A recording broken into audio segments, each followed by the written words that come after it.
effects and no issues. So yeah, we're a little bit skeptical about hearing the second dose gives you, some sort of side effects, and yeah, no side effects. My wife had a temperature, but it was only for a few hours. I mean, overnight, literally 24 hours into this, for probably 6 hours or so, and she was feeling fine by midnight.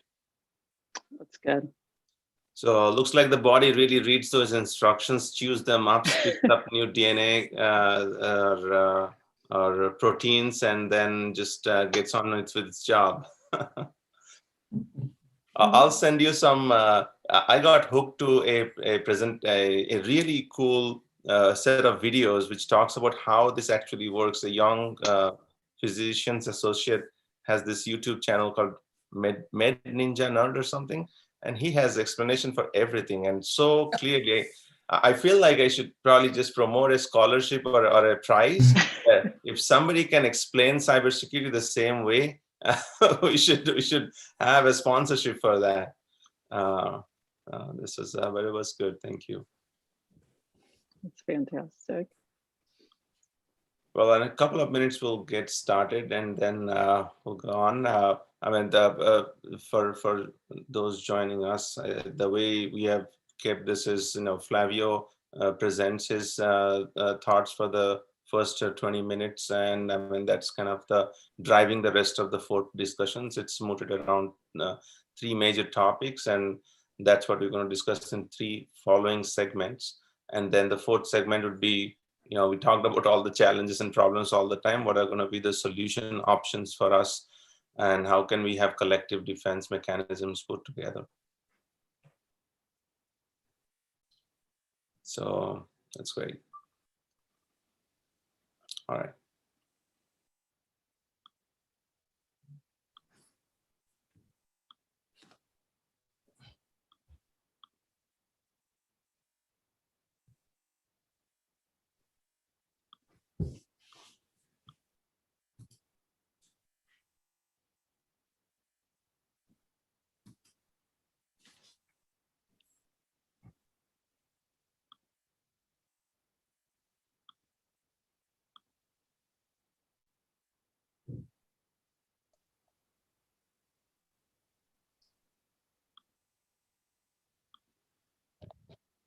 All right. I see everyone joining in, so we'll just get this meeting started and kicked off. Thank you all for joining the roundtable for this quarter. Last year when we were all discussing the slew of issues that we would address as a community. Healthcare was definitely on top of the list, and we wanted to get to it meaningfully with a set of diverse leaders that can represent their particular areas of practice. And we didn't want to do this without having a collective team of the different sectors of the ecosystem that are part of it. We have attempted to make sure that we have fair representation from every area. And in fact, Flavio and I met probably just about a year before and probably a little bit early in February in Riyadh. We discussed the different situations at the time WHO was dealing with, and I'm sure the situation has aggravated in certain cases, and in many cases we are seeing some light at the end of the tunnel with vaccination and all going on. However, the issue of and the challenges related to healthcare cybersecurity continues to grow. It has grown so far much as that it has increased I would say some of the incentives that the cyber threat actors have exploited over time. In terms this by itself, I mean overall cyber crime is a booming business, looks like. And every time we attribute a certain amount of financial numbers to it, it becomes more lucrative. And we seem to be working from a losing side, which is not acceptable. Healthcare and well-being of all of us is essential and paramount. Many of you are directly involved in that service. And now that service has turned out to be a fight. When we talk about the healthcare professionals who are at the front line and the ones that are actually taking a brunt and also sacrificing, and risking their lives to keep us safe, it is essential that we provide an ecosystem of support and a collective defense to help them. Many of us do this in our day jobs. Many of us do this on a adjacent basis. I think those learnings that we are able to bring from this collective team would definitely help.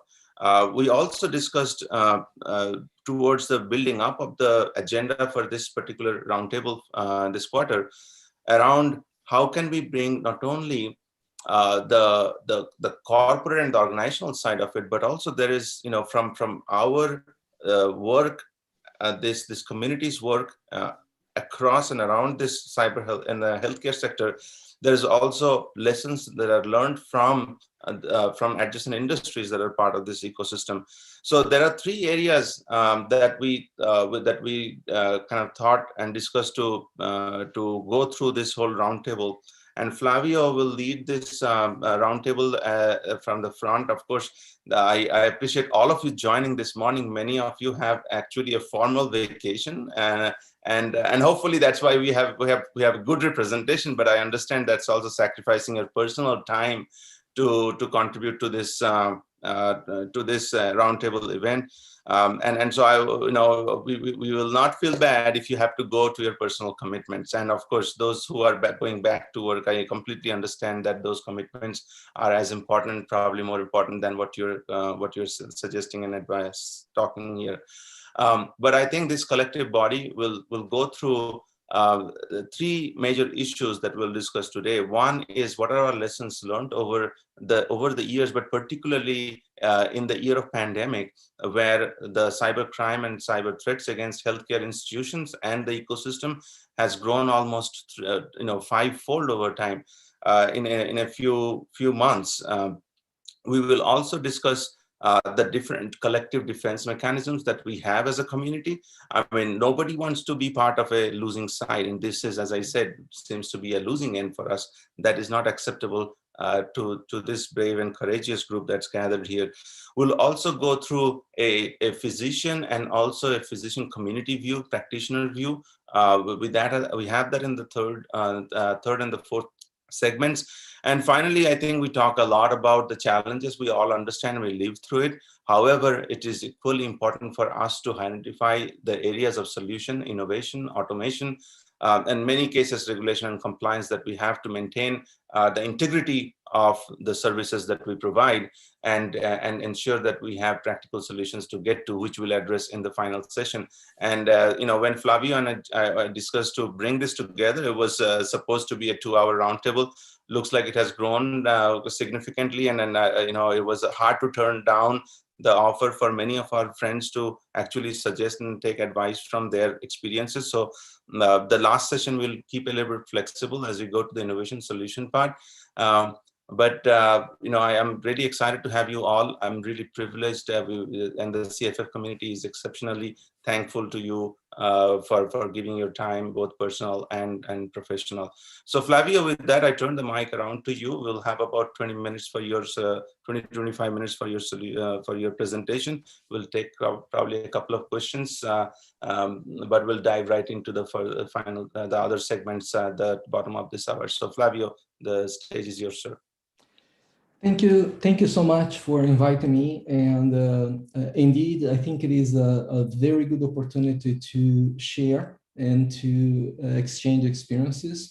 And my intent here is to not give a lecture. My intent here is to share my observations and lessons learned and some recommendations related to the COVID-19 cybersecurity attacks.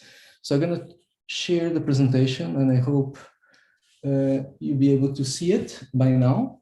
And before I start on the presentation, I don't know if everybody understands what the World Health Organization do. And there are three very simple statements. We promote health, we keep the world safe, and we serve the vulnerable. So for those that may not know what we do, this is what we do. And with the COVID-19 cybersecurity attacks that started right after the pandemic was declared, I identify several lessons learned, and from the technology perspective, we all know that we have solutions to identify, protect, detect, respond, and recover, but they are extremely important, but not sufficient. So this is my conclusion. It's not really sufficient. What is needed is a change in mentality. Everybody really knows that they need to put technology in place, and even the end user upgrading computers, smartphones, tablets. But nobody really stop and think that maybe the mindset, even from the IT side and from the public side, needs to change. And this is what I call, we need a human OS, we need a human operating system upgrade to really safely use the internet. And it is not only about training and awareness. And hopefully this presentation will give you the context and you'll be able to understand what I meant by that. And the public and IT communities must openly acknowledge systems vulnerabilities. So as soon as we publicly acknowledge, we have a better chance to fight it. If we always try to cover up, it will always be available and weaken for the attacks, and the attacks will never stop. So finally, my statement here is humans are the weakest and the strongest links in cybersecurity. So I'm going to go through the presentation. And one big component is the recognition of cybersecurity risk. As you can see on the image on this presentation, when you have the pyramid and the base of the pyramid represents multiple components from the IT side, from the business side, but most of the business operations happen with digital systems. So if you have cybersecurity threats, they are increasing in complexity and frequency. So there is a higher likelihood that those cards will not hold. And what that really end up doing is threatening the strategic operations and objectives. And consequently, the incidents can result in a disastrous impact on operations and business objectives.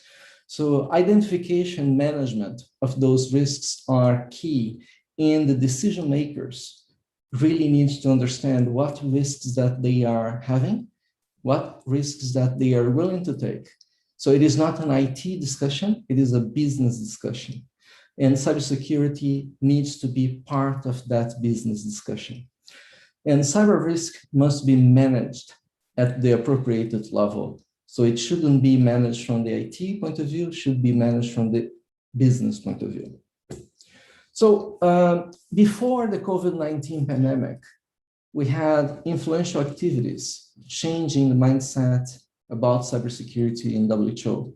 So one important is the traditional one, external internal audits. Audits are your friend. So in cybersecurity, everything that you can really identify from a third party can help you to really push the agenda and being able to do what is needed, again, up to the risk that the organization is willing to take. But you need to really understand what risk the organization is taking. So cybersecurity was classified in WHO as an organization principal risk, and this was really meaningful because this triggered a lot of changes in terms of investments, in terms of focus. If you search on the internet, WHO cybersecurity principal risk, you'll be able to see public documents describing that. Cybersecurity policy was officially approved and publicized after a very long consultation. So it's essential for you to have a cybersecurity policy. You see that I use singular, policy, not policies, because if you make it with multiple policies, you will not be able to really concentrate on what is important. And of course, you address all the elements within the policy. So this was my approach, and this is what happened before the pandemic. And one of the most important elements is having a strategy, governance, roadmap, and budget. And they were all approved by the IT Steering Committee, which is equivalent to an IT board for WHO. So I will talk a little bit about the governance because it is very, very important. Cybersecurity group was created with the technical aspect of cybersecurity and meets monthly, and it is really important to understand the risks, understand the activities, and it is more on the technical level. And when we need to elevate a little bit more the discussion, it goes into the Cybersecurity Council, which is from the management side, and audit as an observer in that council.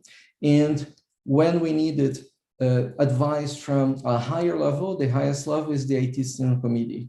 So minimally we meet annually, but we end up having a monthly discussion with the IT Steering Committee, so they were aware. And the Cybersecurity Council is updated monthly and almost weekly, depending on the situation. So it's quite important for you to have a clear governance and showing how cybersecurity is being discussed and where the decisions are being made. Part of that governance, and especially way before the pandemic, we put together a phishing exercise process. And this is, I recommend to everyone to have a very comprehensive phishing exercise. It's equivalent to the gym. So you need to get fit, you need to go to the gym, you need to run, you need to swim, whatever you like to do. In cybersecurity, more than 90% of the attacks starts with an email, and phishing is the traditional one. So we try initially to do that monthly, and that worked quite well, and we adjusted to the model that I'm displaying there. We have all users tested at least once a year, and we started on the green box. We randomly select 4,000 users. So we started doing that January 19 forward. So we select that randomly 4,000 users. On the first month, we send the phishing exercise. And for those users that click on the link or open the attachment, we send another phishing exercise on the second month. And then for those that click again, so twice, first month and second month, we sent another one on the third month.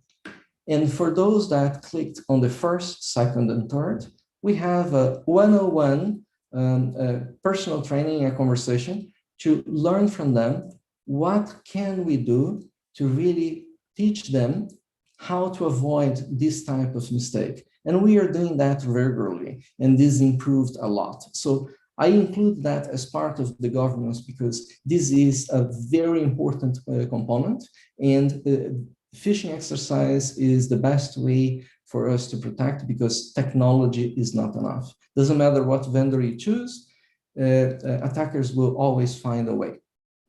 So your first layer of defense is people.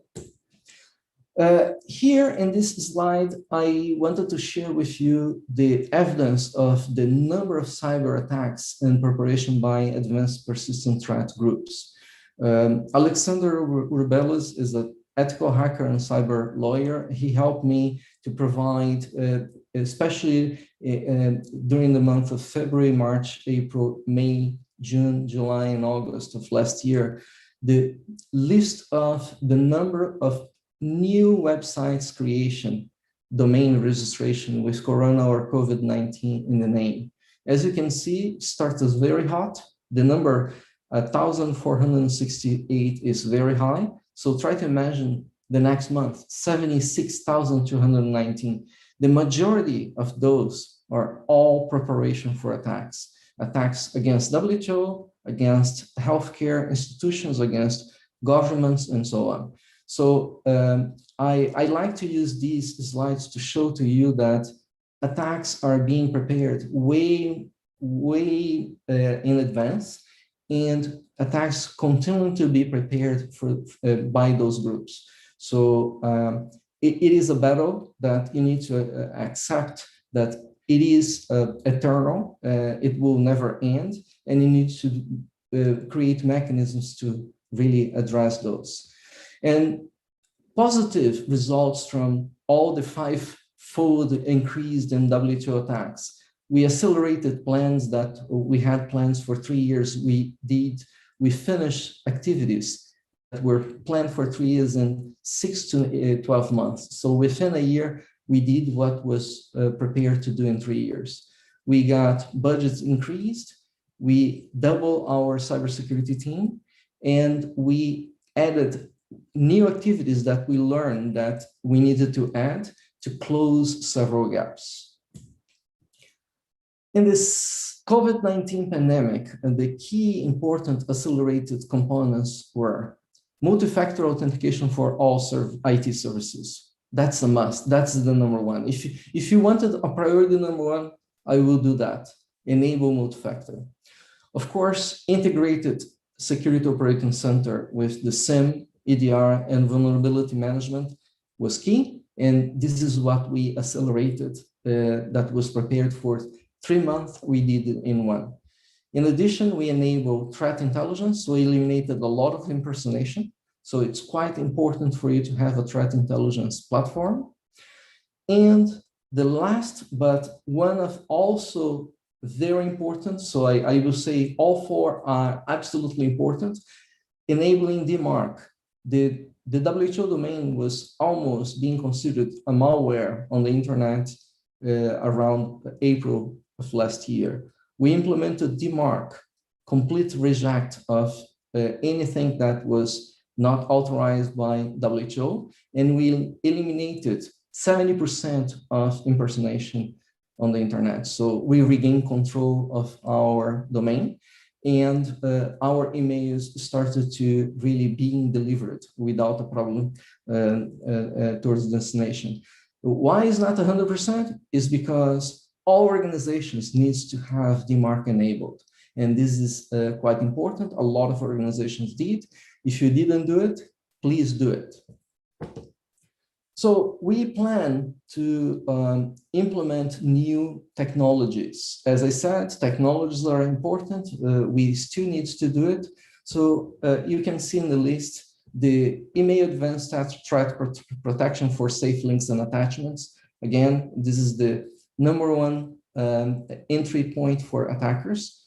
Global cloud proxy, quite important as well for all devices to have a proxy, so you can really filter what the device can go or not go, and you can prevent a lot of malware and a lot of attacks. For applications, essential to enable application vulnerability scanning integrated with development and operations. So before the code goes to production, you need to have a basic vulnerability scanning. And also after it is in production, you have a continuous vulnerability scanning, because you never know what type of vulnerability they may find. And this can automate that process, but you still need to have penetration testing. I really recommend the red team, because when we run a vulnerability scanning, we find nothing. And when we ask the red team to work, we find severe and significant vulnerabilities. So, but at least the basic ones can be taken care of by the application vulnerability scanning. Vulnerability management, including patch management, is a major challenge, and we are still implementing that. Deception technology, when we get a little bit more mature, I wanted to implement, because you can set up a lot of traps and get early warning of an attack. And finally, the zero trust strategy. Everything that we do, we think about, we cannot trust, we always need to verify. So there is no perimeter anymore, no safe place inside of any organization, network or device. So you can always check, and by doing that, you increase your security posture. So lessons learned. Work hard to change following mindset. People think that IT ensures 100% security. That's not true. So vulnerabilities will exist and will continue to exist. So there's not such a thing as 100% secure. So humans need to verify and check. And some annoyance like dual factor is absolutely needed. Monthly phishing exercise makes users to understand faster and better cyber attacks. I really recommend that to happen monthly. I know some organizations, they do that once a year, not enough. Communicate often, but not too much, because there is an issue there. Concentrate on what's in it for me. So what I mean by that is when we communicate, we transmit the idea that whatever you have to do is for you, for your family, and therefore your organization will benefit from.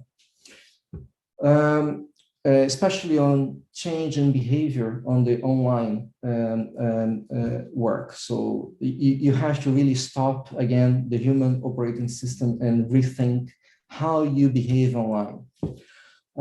Collaborate and share information with external organizations. What I'm doing now, I'm sharing, and I participated in multiple forums. I participate in the CTI League. I really recommend it.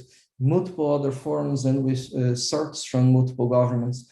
Very important to share information. It's a teamwork. If we help each other, we're gonna make everybody safe. Concentrate on the human-centric technology. So very important for you to do that. So those are the lessons learned. Be careful with fatigue, cybersecurity fatigue. IT will not have sufficient resource. So work with IT. Users, careful with too much communication. Make it simple, effective, the communication, and share simulations and real cases, because when they see and they can relate, they can really assimilate. And share tips so their families can be safer. Again, what's good for that person, the family, and therefore the organization. So how to upgrade the human OS on IT professionals and users? Technology is not enough, because if you go only with technology, you do the same and will continue to do the same. So 3 aspects. The basic one is the awareness program, which is normal. But I feel that is very important, the policy and the governance to play a role, and the integrated risk management. Because if the organization understands the risk, if the person understands the risk, they're gonna really change the perspective. If they don't understand the risk, they will not. So finally, 8 recommendations and how to improve your cybersecurity defenses. Promote and understand and the recognition of cyber risks. So you need to recognize the cyber risks. Change the digital behavior, unique and long password plus multi-factor authentication. Only by doing number 2, you're going to reduce dramatically the number of attacks. Recognize and address potential conflict of interest between IT and cybersecurity. IT wants to deliver systems for the business, for business objectives, and sometimes they're going to cut corners. And cybersecurity may want it to be 100% perfect, and it's not good enough. So there is a conflict of interest in both areas, and those 2 areas need to work well together to deliver what the risk that the organization is really willing to take. And this is the message on recommendation 3. 4, promote recognition and mitigation of IT products in processes vulnerabilities. So people don't recognize that those products may have vulnerabilities and processes also. And maybe one process that is incorrect may incur into a supply chain issue. So we saw this situation recently. Fifth, promote and perform software update continuously. So keep always up to date, because then you can really eliminate all those bugs and perhaps reduce to the zero-day vulnerabilities or the unknown vulnerabilities that we're going to know in the future. Because we always have vulnerabilities, you need to enable a rapid response with your SOC, with your SIEM, with your EDR, and all that will help you to do to enable a rapid response. Please build a red and blue team. You need to anticipate the hackers with the red team, and the blue team will play the defenses. And the blue team is cybersecurity and also the IT organization.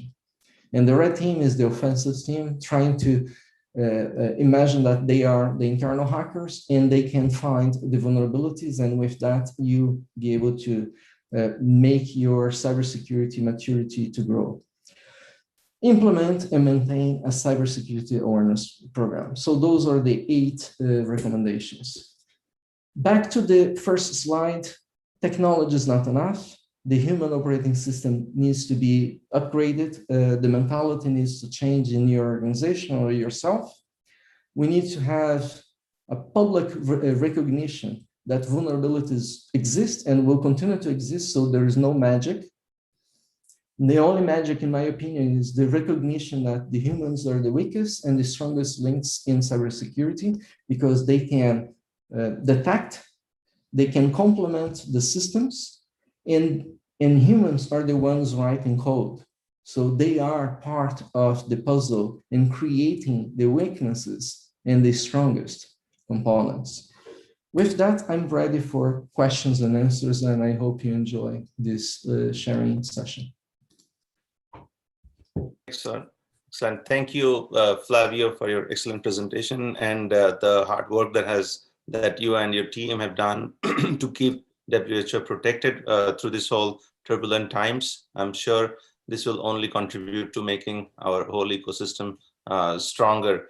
So, we can probably pass on some Q&A over to Flavio after this session, and what we want to do is take this key takeaways from Flavio's session over to the next few segments. And let me introduce my friend Catherine, and we'll subsequently be joined by Leah. I'll leave the next few sessions for Catherine and Leah to lead. But I already see the speakers for the next session ready, and we'll jump right into it. So thank you again, Flavio. The next session that we have is around how can we make sure that the common challenges that the healthcare ecosystem and organization are facing, what are they doing to defend themselves against this rising cyber threats? There is a significant combination of various factors that we'll go through. And as you can see, our friend Denise has dialed in from her day off and vacation. She's technically on vacation, but always at work and supporting this ecosystem. We also have Jigar Kadakia, who's the Chief Information Security and Privacy Officer at Mass General Brigham. I think I'll emphasize on the privacy part as well, because that's so paramount to the healthcare ecosystem. We also have Andrea Bonin-Blanc, who's the CEO of GEC Risk Advisory, a great friend of Cyber Future Foundation and a board member. She will focus on the aspects of governance and overall oversight and getting ourselves to the next level when it comes to board communication. So, Catherine, this session is yours to drive, ma'am, and please take it away. Great. Thank you very much, Val. And thank you very much to Flavio. It was incredibly insightful to see firsthand the work that's been done in very short time frame by the World Health Organization and the recommendations that it put together.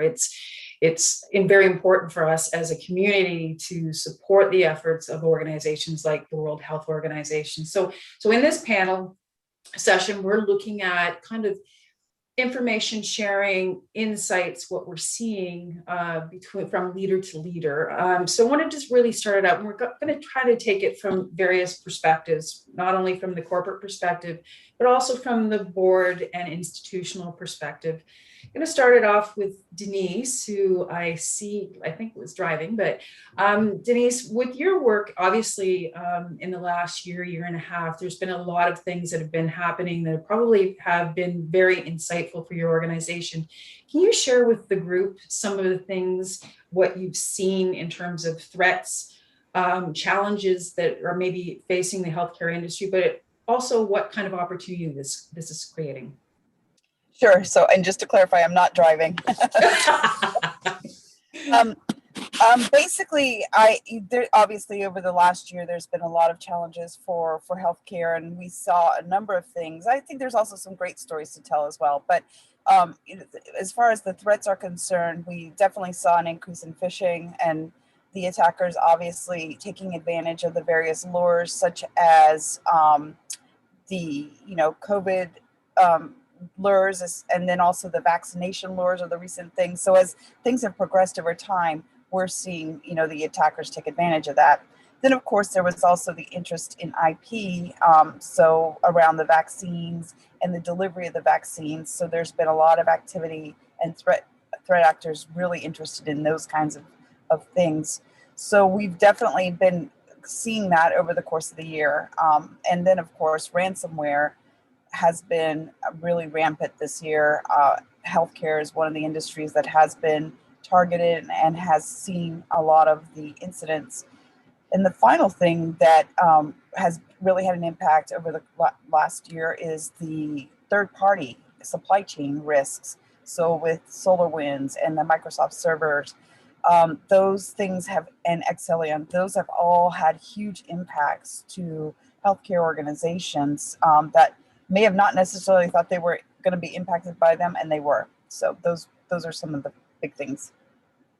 So, and we'll kind of pivot a bit. Jigar, from your perspective, you're at kind of the front line in terms of managing a team and also having to respond.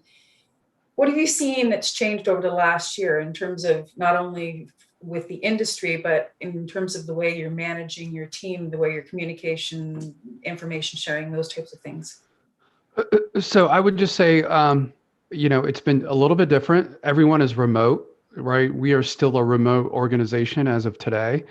Early on, I think communication was a little bit jumbled because we're used to some of the in-person coordination and collaborations.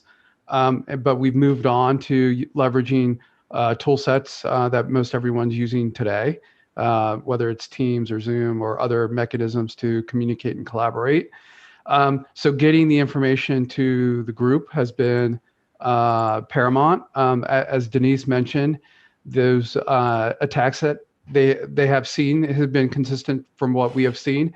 The one attack I will mention that was really rampant, that maybe a little understated across the U.S., has been the unemployment fraud aspect of this. So throughout the pandemic, as you're well aware of, a number of people lost jobs or had furloughs.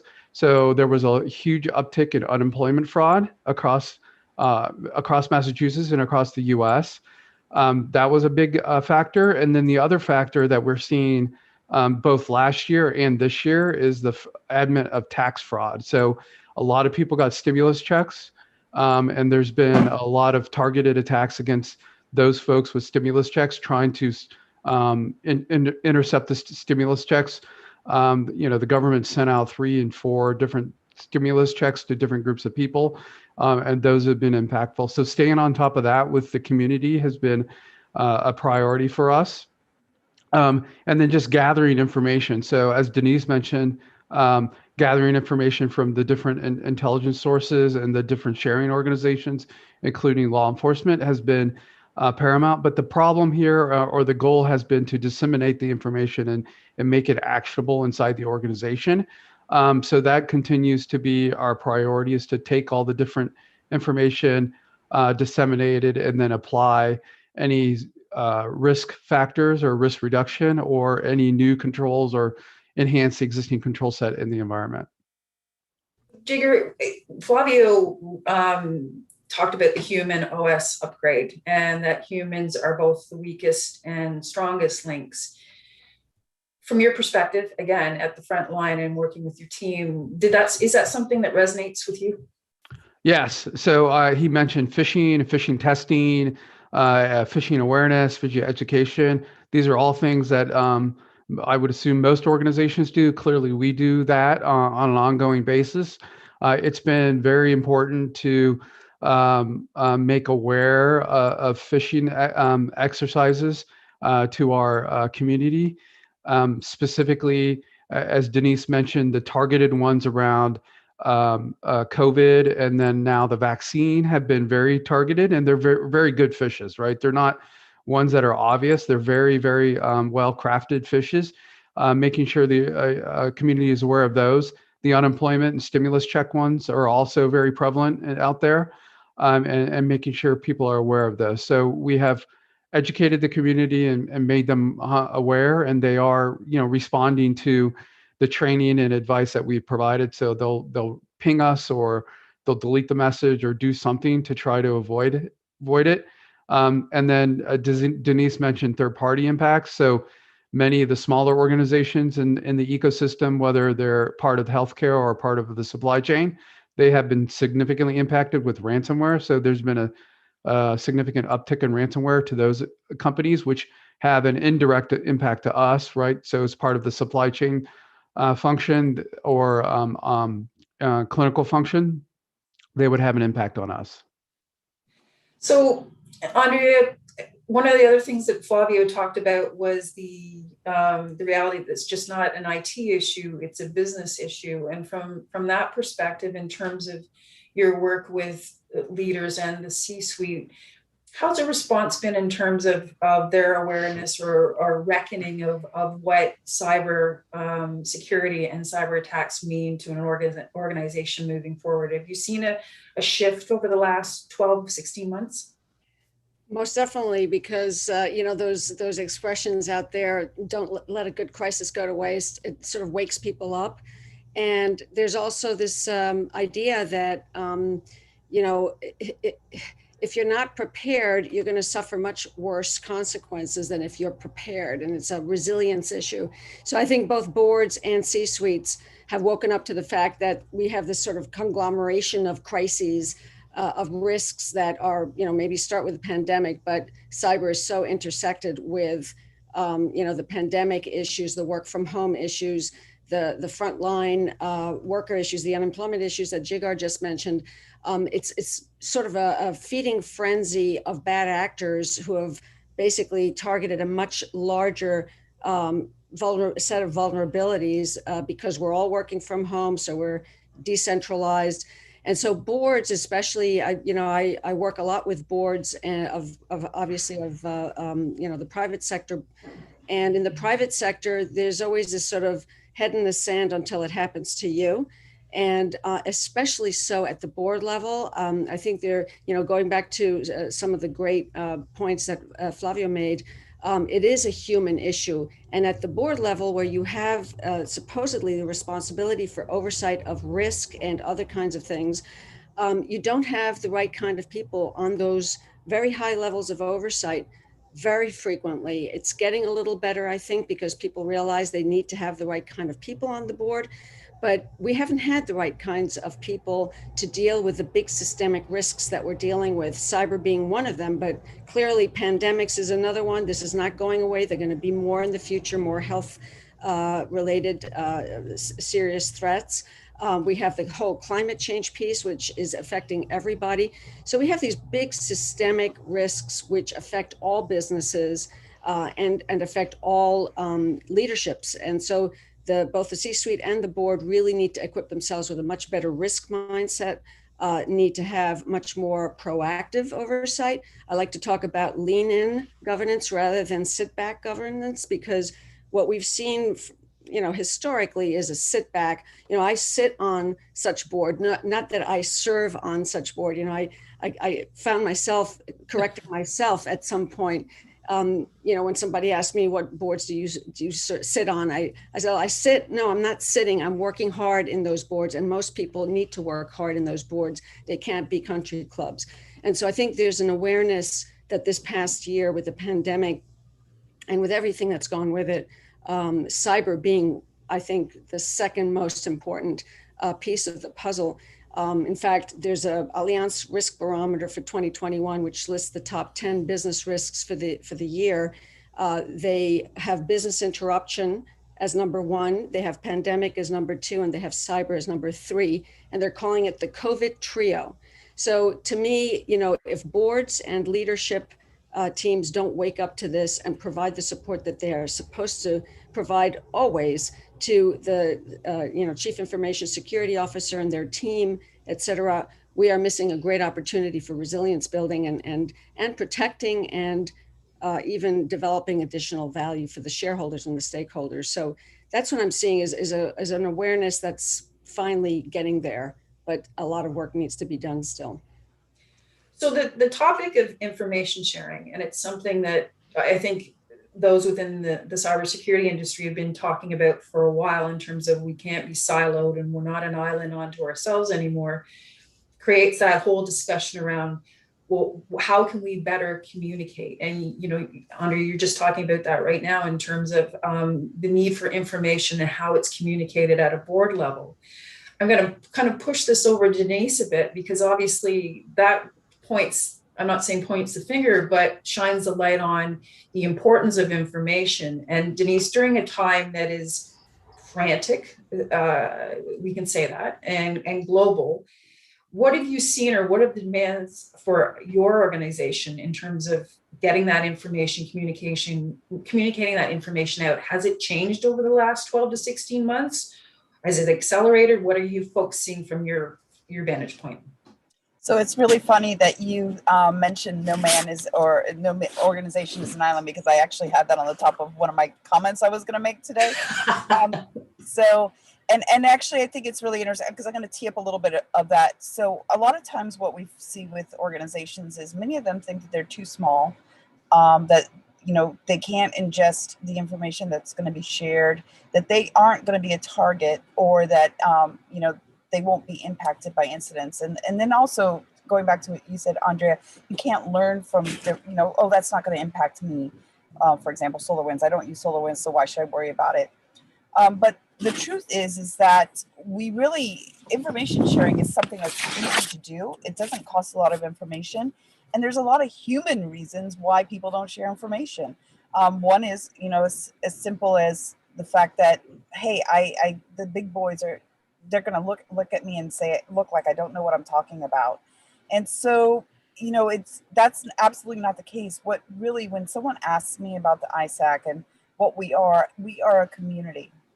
So going back to your question about what has changed over the course of the year, I don't think anything has changed. I actually think we've done some great things, and the information sharing is flowing. And what that community adds to an organization is an extension of their security team.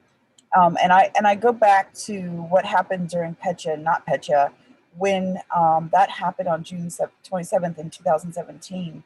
There were a group of about 34 organizations, about 60 individuals from those organizations that worked very closely together over a very short period of time to figure out not only what the attack vector was, but how they could mitigate against the attack. And so when you're looking at a community, you're absolutely amplifying the response that you can make as an organization to an incident. And you can also learn from everybody else. So a lot of the things that get shared are best practices, like how are you doing this? And during COVID, that was so important. We actually did some happy hours, we call them happy hours, but we did them on Friday afternoons, and we would get a panel of individuals together from the various organizations to talk about things that were going on and things that they've learned and share best practices with each other. And it was really, really valuable. So when we look at information sharing, it's not just about indicators or tactics, techniques, and procedures. It's, you know, much more than that. And the more we can get people to understand that and understand the value of community, the better off everyone will be. Well, I guess that from the perspective, and again, as you know, Andrea kind of referenced, don't let a good kind of emergency or go to waste. To hear that there is a more receptivity and openness to share that information, I see it as progress. There's certainly more to do. From a healthcare hospital perspective, you know, we've learned one thing during this pandemic: cyber criminals don't have a moral code. So it wasn't, hey, we're going to give this industry a break because look what they're dealing with on the front lines. In fact, as Flavio, you know, very astutely showcased, it's accelerated things. Has it changed in terms of healthcare, the receptivity or the understanding within the healthcare industry that this is going to be an issue not only in the short term but the long term, from your perspective, Denise?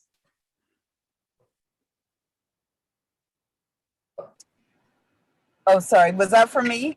Yeah. You think that I guess, has there been an awakening among the healthcare sector that this is just a reality moving forward, do you think? Oh, I think so. I mean, I find it very interesting a lot of times. I mean, this is something that's not new. It's been happening all over time.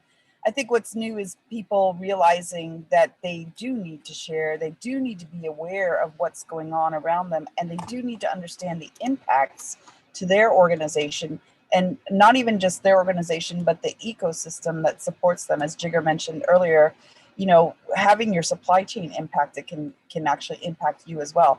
So really understanding where, you know, what you need to do, how do you make those widgets, whatever it is that you're producing as an organization, and how are you able to withstand an incident over a certain period of time, you know, and then using and leveraging all the tools that you have and all the awareness and knowledge that you have to help you mitigate against that. So, Jigger, Andrea also referenced, you know, that cybersecurity has now become a, you know, number 2 kind of issue at a board level and communicated and discussed more frequently. From your perspective, in your role and with your peers, does it change your daily responsibilities or the way that you're communicating what you're being asked to communicate? Like, has it changed the landscape for you?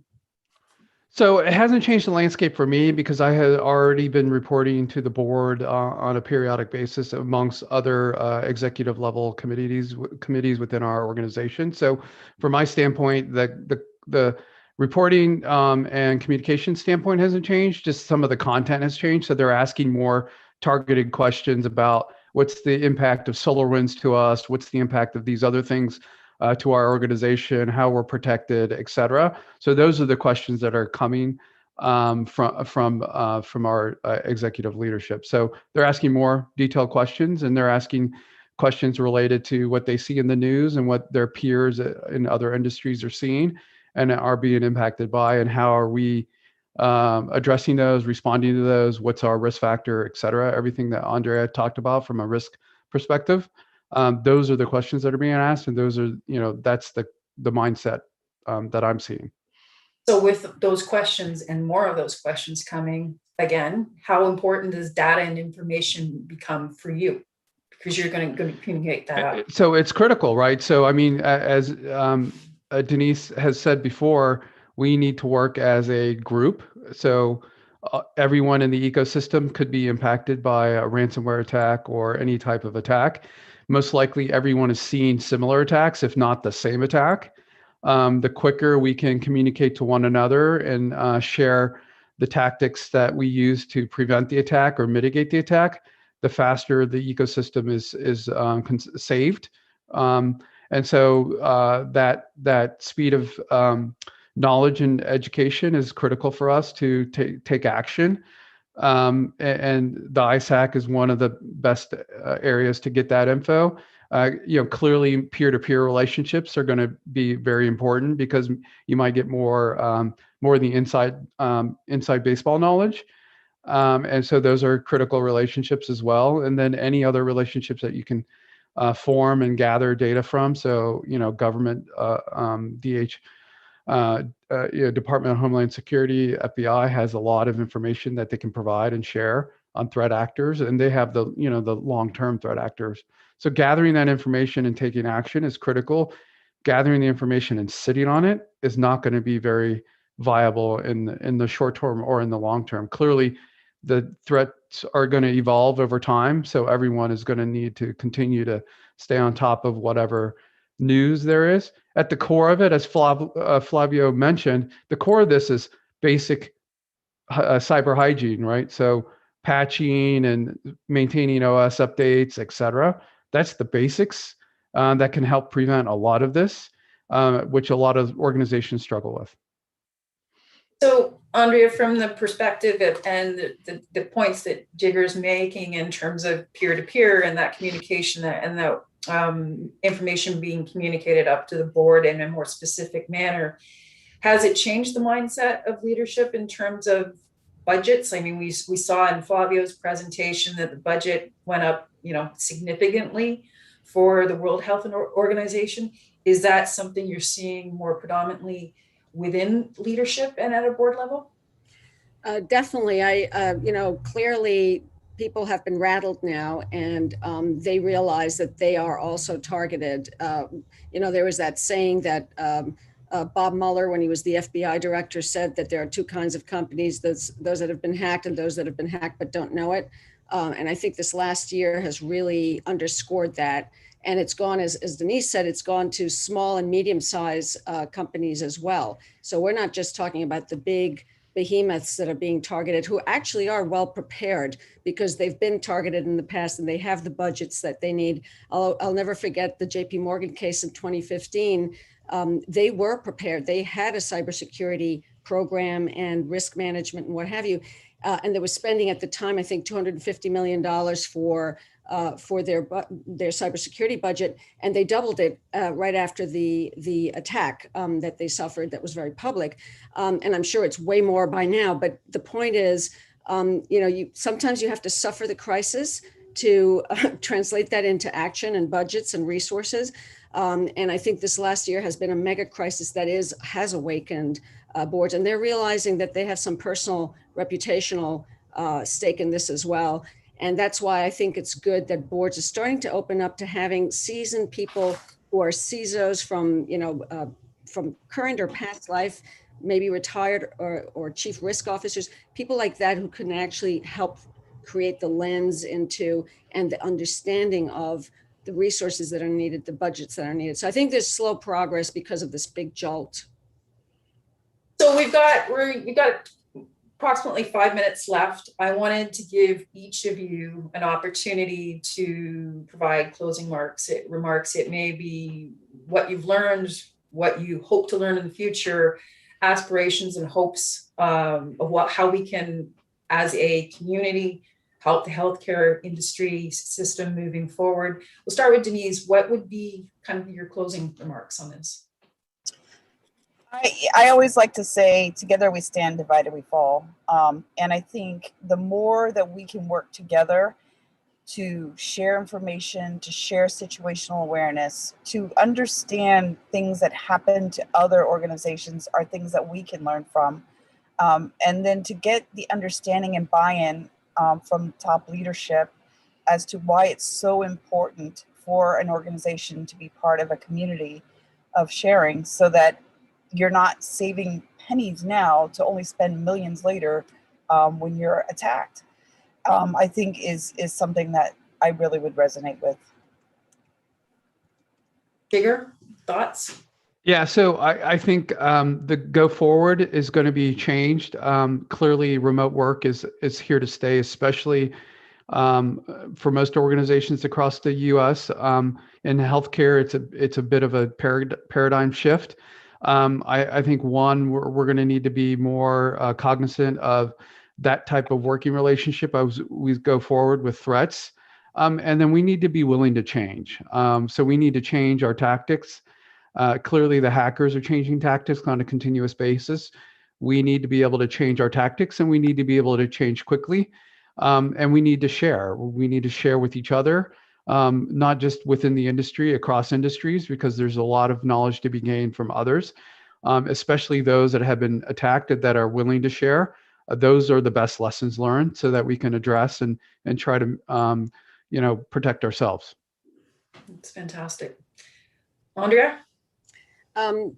A lot of great points have already been made, but I would say that for me, we need to have a paradigm shift at the governance level from those sit back to the lean in kind of boards. Not that they get involved with management, but that they hold management more accountable and that they have more interaction with the experts within the organizations. Like Jigger, for example, has been reporting to the board. That's what we need. We need that level of commitment and responsibility at the board level, translated into strategy, resources, and budget, and then coordination within the organization between the key cross-disciplinary people who have a piece of this puzzle, working closely with the CISA, who has most of the remit for this, but then also the outside private, public, industry sector collaboration and information sharing is so critically important, because we're getting to a point now where reporting is going to become much more demanded by government agencies. And now the government agencies are going to have a lot more money too, because there is a commitment from the top of the US government to cybersecurity. So there's going to be a real sea change, I think, and it's for the better. So there's an opportunity here to do better. I just think governance, it has to start with good governance. And as Flavio said, it's a human issue. It really is at every level. So smart humans need to occupy those positions, in my opinion. That's been so. Denise, Andrea, Jigger, thank you so much for your contribution of time and your insights. This is it's crucial that we do more of this as we move forward, and not only support each other from an industry perspective, but support the patient safety and the healthcare industry moving forward. So thank you all to you all. I'm not sure if Val wanted to chime in on this, or. Well, I think I would just encourage the team to go on and take some of the recommendations here. I think one of the issues that we have is with those that there is a haves and have-nots in the industry, especially in the healthcare sector, which sees the most action, but also has been financially, very much challenged during this period. I don't think a lot of people really understand the healthcare sector, how the revenue works and how the finances works. So a lot of healthcare sector ecosystem has been hampered, just like any other. And I think that is where we need to take these learnings from those that have been able to accommodate some of the changes and been able to reflect them with actual execution, to those that cannot afford to, right? Honestly, there are many that cannot afford to have the level of security that they're dealing against. The threat and the risk is very much asymmetric, especially for this sector. So the takeaway for me, and that I can probably summarize, is that we got to take the learnings from these leaders and those that have spoken before, and take this roundtable as an action item, an actionable recommendations that we can actually pass on to those that are actually struggling. So thank you again, Denise, Jigger, and Andrea for your very thoughtful contribution. And back to you, Catherine, for the next session. For the next session, and again, I keep springboarding off of Flavio's presentation because it resonates with a lot of things, including Val, your NCFF's commitment to collaboration, to productive and profitable public-private partnerships. How do we as a community make things better, right? Improve things in a positive way. And this panel has so much to share. I'm very excited about this one as well. So And we're going to be looking at discussing certain things like ecosystems, collective defense, and John and Bobby will be talking about, the Cyber Alliance for Healthcare, which I discovered last year and have become an avid fan of. And then also, the need for awareness. Flavio talked about that, and capacity building, and those are things that Clara and ISC Squared have been working on tirelessly over the years. So without further ado, I want to get the panel going. I see we have John Ford online. John Ford is cybersecurity strategist with the incredible IronNet. We've got Bobby Jefferson, who is the Chief Technology Officer for DAI Global. We also have Adrian Auger. Adrian is the Chief Operating Officer with Cyber Peace Foundation. So we'll get started, Cyber Peace Institute. So in terms of ecosystems, and we'll start with this discussion, on Adrian, I want to hand the mic to you to start off, and maybe you can share with folks some of the work really important work that Cyber Peace has been doing, and kind of what some of the insights and some of the things you've seen especially in the healthcare sector during the pandemic over the last kind of 12 months. Sure. Well, thanks all, Catherine, and thanks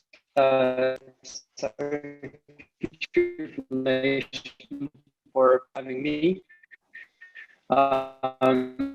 So, very briefly, the Cyber Peace Institute, in case you don't know, it is an NGO based out of Geneva that works towards cyber peace and the way in which we look at cyber peace, the biggest obstacle to cyber peace.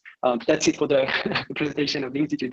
The reason I'm bringing this up is because the lack of accountability in healthcare cybersecurity has been, in our understanding, a systemic challenge that the COVID-19 crisis has really put to light.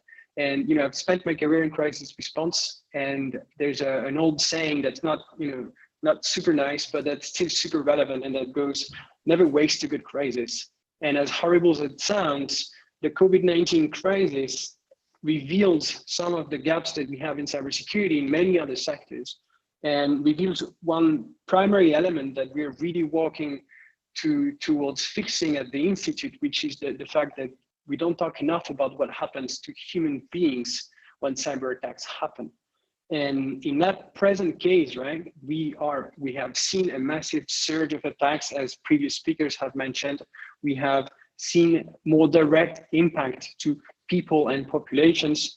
We have seen attackers not shying away from attacking healthcare organizations that are providing critical care.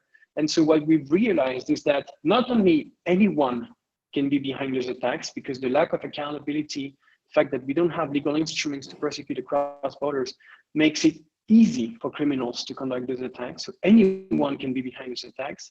Now anyone can be a victim of those attacks, because anyone can be a victim of COVID-19. So if you, Catherine, or me, or Valmiki, you find yourself in a hospital tomorrow, you may become a victim of a cyber attack. And so we're thinking that putting the human element back into the debate, something that is key to fixing some of the systemic challenges that we're seeing in healthcare. So that's one of the challenges that we're seeing is this lack of documentation. There was an excellent article by Nicole Felroth in the New York Times a few weeks back about a young mother who was trying to get a chemo treatment at a hospital in Vermont, and who was denied care because of the ransomware attack ongoing in the hospital. Those are the kind of impactful stories that we think can bring policy change and systemic changes. Not that yet another big attack led to a lot of money being lost and a lot of organizations paralyzed and networks down, etc. Like this narrative we hear a lot and we understand, but we don't think that it's driving enough change. So unfortunately, this pandemic has led to a lot of human costs. Some of them actually coming from cyber attacks that are undocumented or underdocumented, that I think we think we should surface a lot more if we want to have an ecosystem change.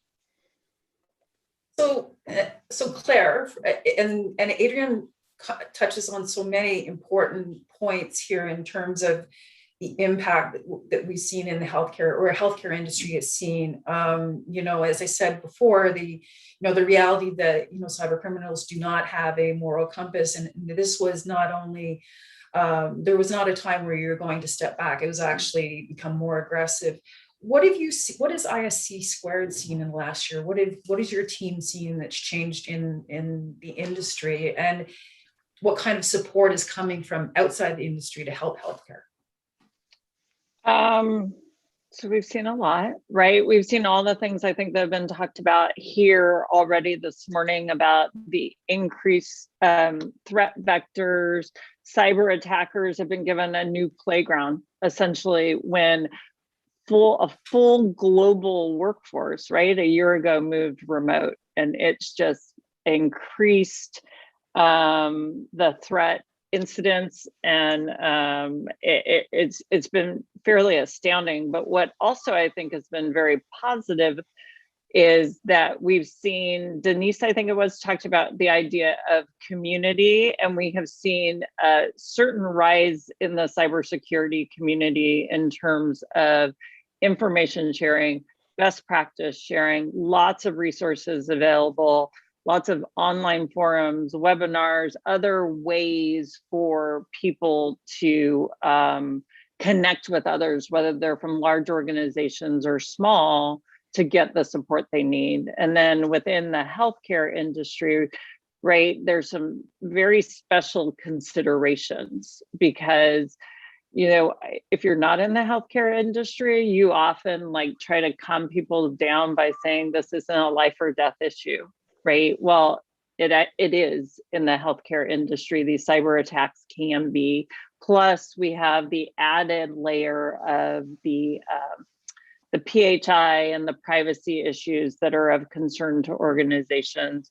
So, the way we primarily, although we are starting to really say, the ISC Score board, we've been having discussions about ramping up what our role should be in the public policy space. And so I look forward to conversations on that topic because we feel like we want to help. The other way that we focus on helping the profession is by taking a look at the workforce, right? And we have about 3.5 million workers in cybersecurity, and our artificially low workforce gap from last year was 3.12 million workers. We're about to field our 2021 study, and we know the need is much higher than that. We did our survey last year in Q2 when businesses were freezing all their open positions, they were contracting all their spending. So we just know that the gap is huge, and we're really focused on no longer is it good enough to shine the light on the fact that there is a workforce gap, but now it's time to say, what are we going to do about it?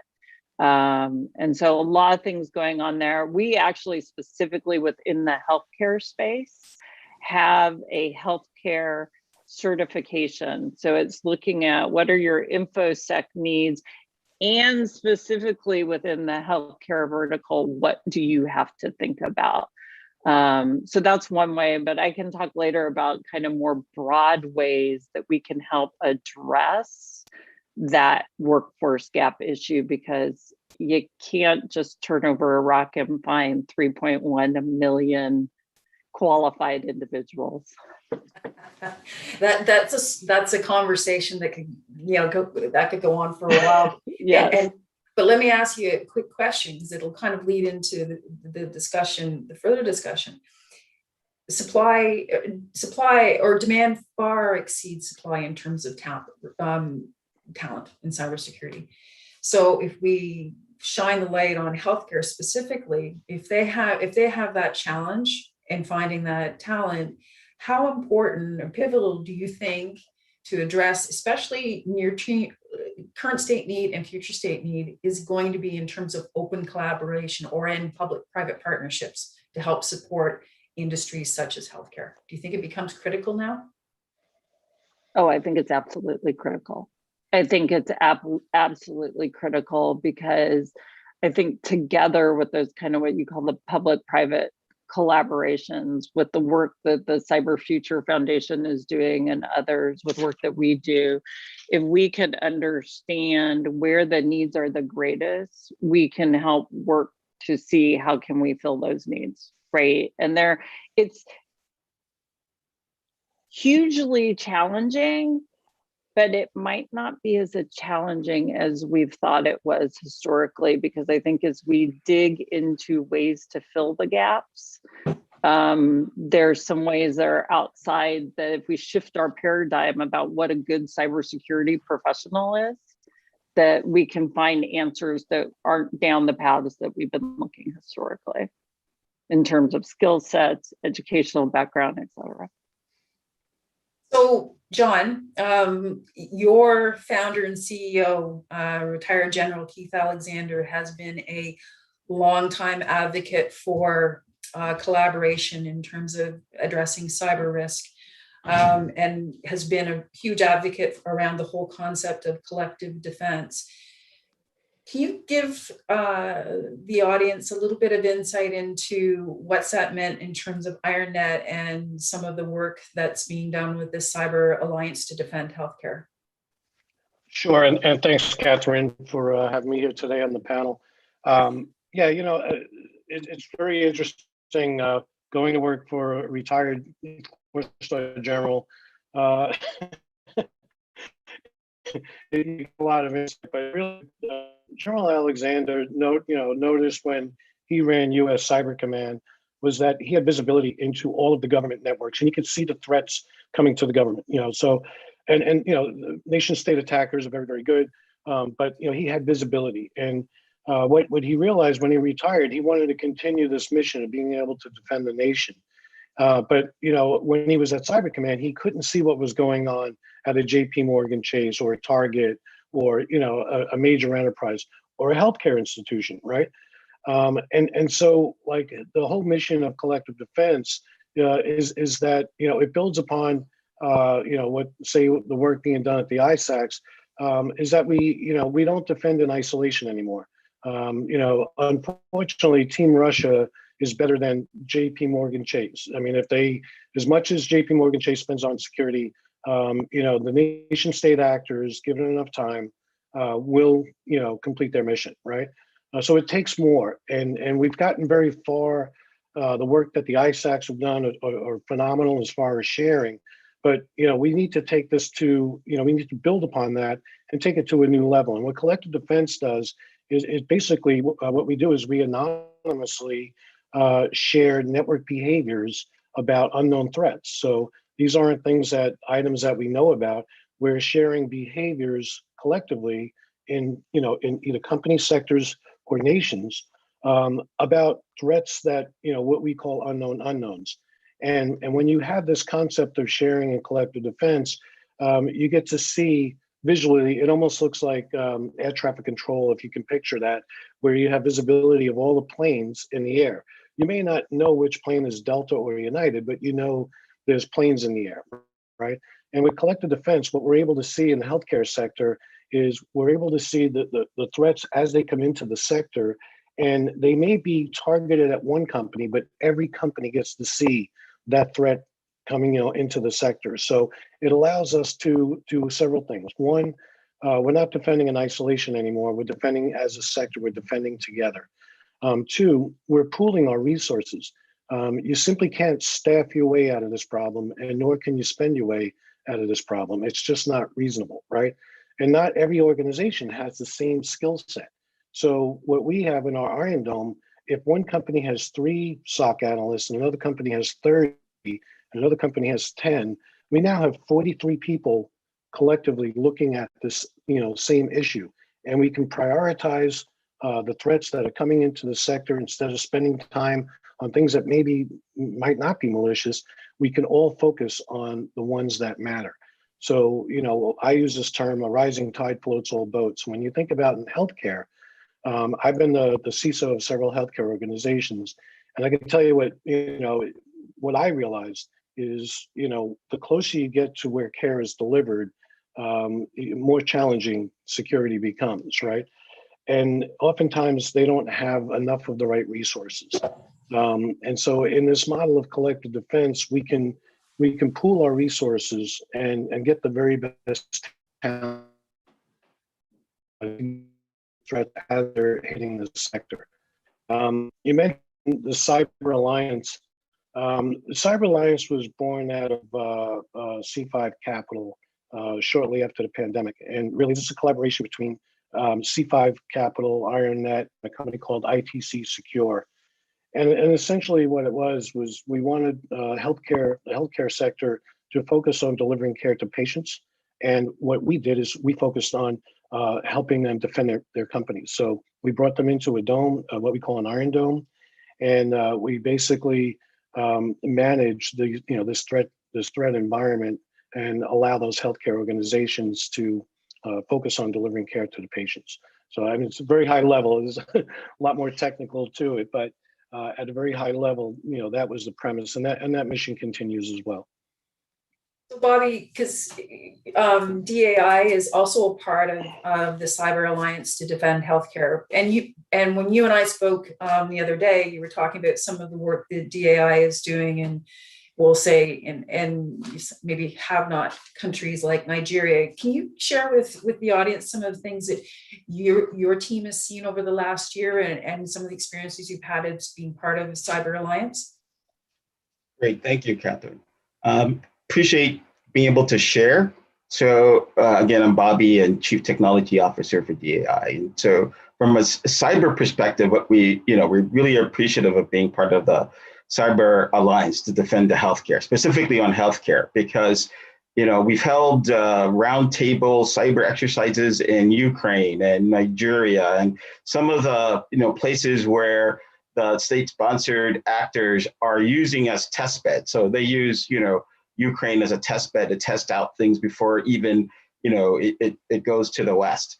And so what we're seeing is actual incidences where areas of people using their Fitbits, and you have software devices, software as a medical device, or AI as a medical device, and AI algorithms, and everyone's interested in when eventually when WHO goes towards smart vaccine cards, we're seeing incidences where those are being targeted, and they're being targeted in the low and middle income countries, so Ukraine, Nigeria, and other places. And that's helping them to learn and get smarter to be able to then attack healthcare centers, hospitals, and antenatal care centers in the US and in the UK and other places. So what we're trying to do is really position by helping both through the Alliance, helping the healthcare CISOs and to really understand and be proactive and understand that they really are targeting their data, that PHI information, it's hugely important. The behaviors information is hugely important. And so having a new operating model of the future that says, hey, we need to have a collective defense. We need to have a place where we can report. We need to have a place where, if you're sitting in a hospital or a clinic or a health center, as Val was saying, and I love Val's point, many of the smaller healthcare facilities can't afford a huge, SOC network. So having a collective defense allows, them to be able to say, hey, something is happening. I have a trust issue and I want to report it. So those are the types of things we're doing, is just gaining the trust of the smaller and medium-sized healthcare providers in the different countries. So that way we can be sort of like the frontline reporting and sharing what's going on even before it hits the US and other countries. So has there been a receptivity or is an openness, willingness in those countries when you have those discussions? Does it resonate?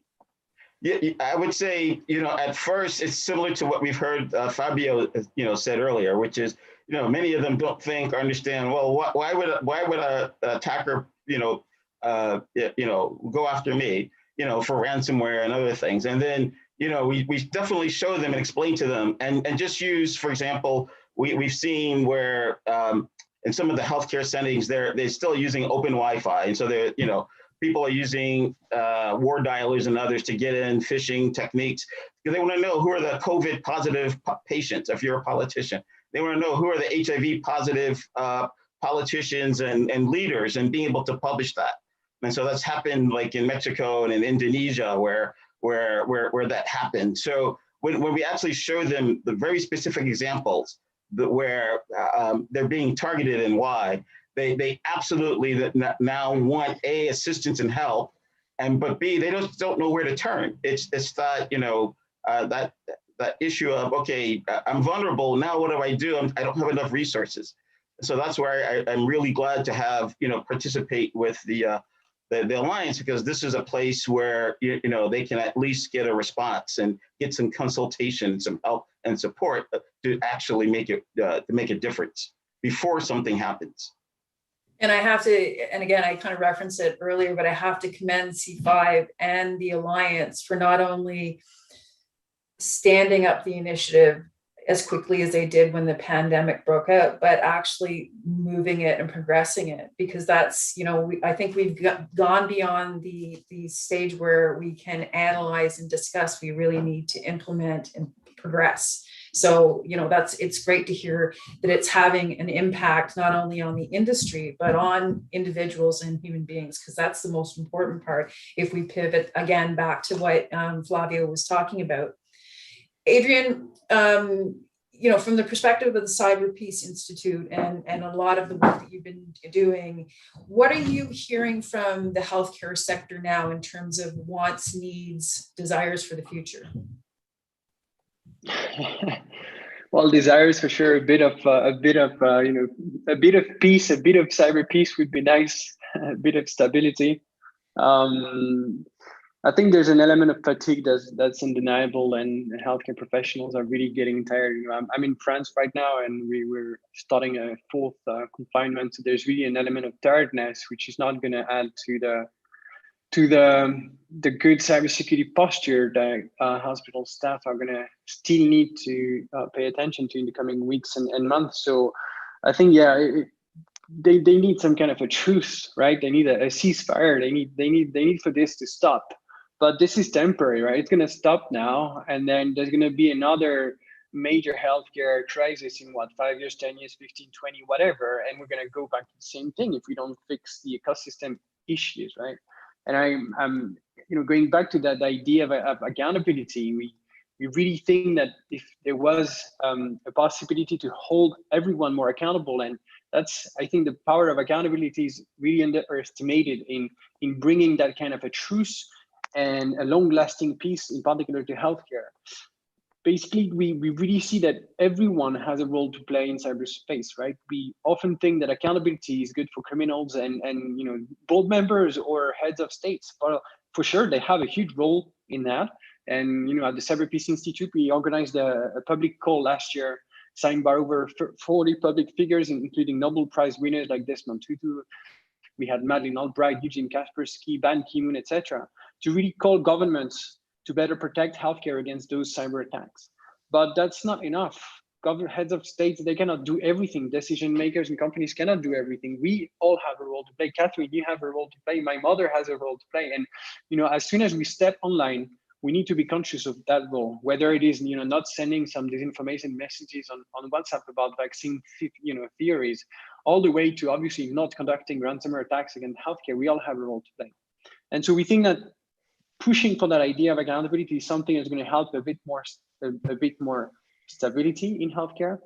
And obviously you can't just tell people you need to be accountable for things. You also need to tell them how they can get better. And so that goes back to what Clara is doing with ISC2 at ISC2, training people, empowering people, letting them know how to protect themselves, how to defend themselves. And then the excellent work that Bobby is doing with IronNet and Cyber Defense Alliance, right? Providing those kind of collective measures.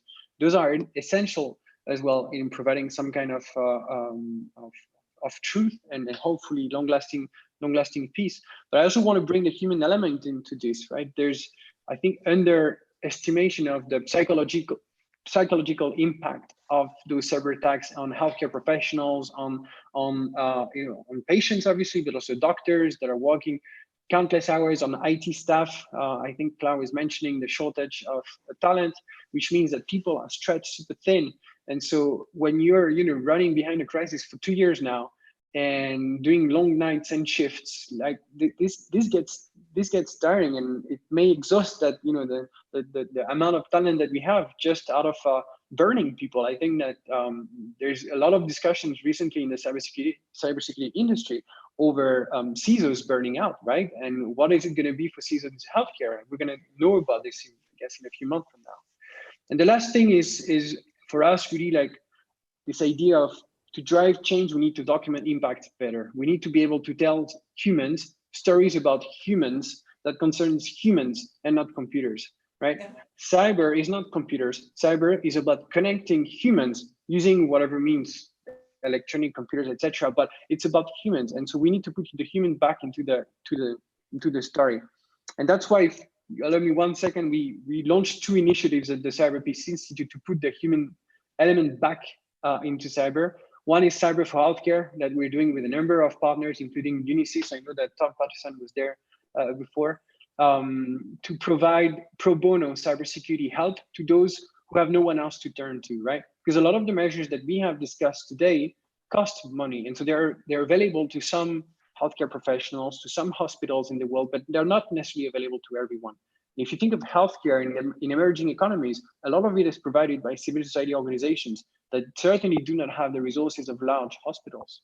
And so through Cyber for Healthcare, we're able to provide temporary pro bono help to these organizations because it is a healthcare emergency. They need help right now so that lives are protected, right? And in order to build sustainability in that initiative, the Institute is also launching a network of global volunteers called the Cyber Peace Builders, which will revolve around corporate volunteering to extend that idea of working with private companies and bringing them to those who really no one can help or is helping now. And we really hope that through those initiatives, we're going to be able not only to help people, but to understand what happens to them so it doesn't happen to others. And these messages resonate on so many levels with myself and with a lot of folks. And one of the projects that we're launching next week is around awareness is a youth series. So we're giving, because my personal opinion has been that we as an industry, cybersecurity industry, have not done a very good job of selling the importance and opportunity for a career in cyber.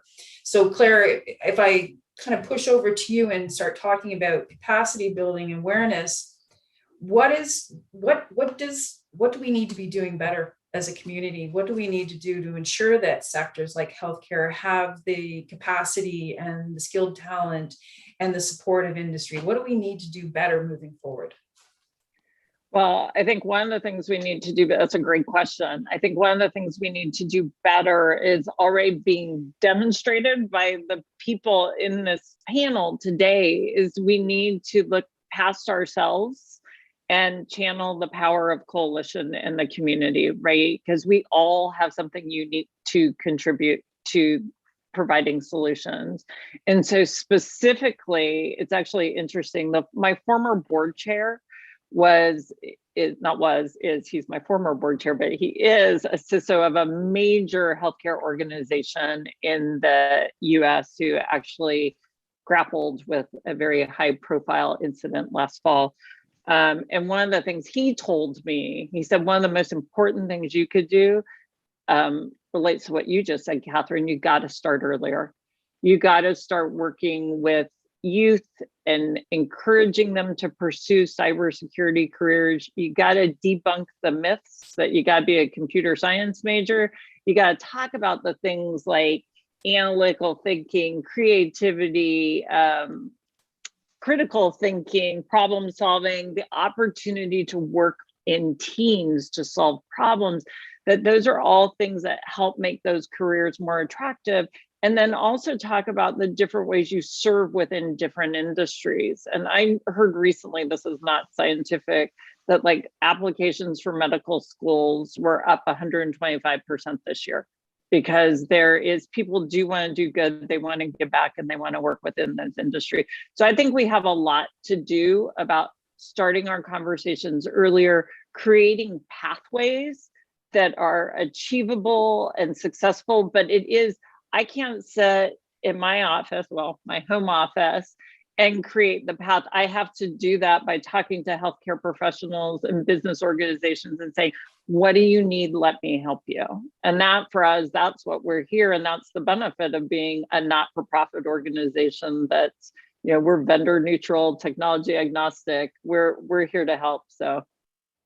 Well, and you and I are going to have more conversations around Yes, this we are. initiative, because it's something very, and it is literally handing the mic to young people and letting them speak to some of the professionals that are on this forum right now to learn more about what a career path and what opportunities the industry offers and the ability to serve. Because you know, cyber is a requirement, whether you're in the public sector, the private sector, or you're in the innovation sector. Cyber is foundational. So I'm passionate about that. So thank you, Claire. And you know what, over to John and Bobby, and open up to both of you, maybe kind of to share with us what you've learned from the Cyber Alliance, the receptivity, and what we as a community can do to help you folks and C5 move this initiative forward, because I believe that the impact, or the ability to impact, is significant. It just needs the support of a community to push it forward.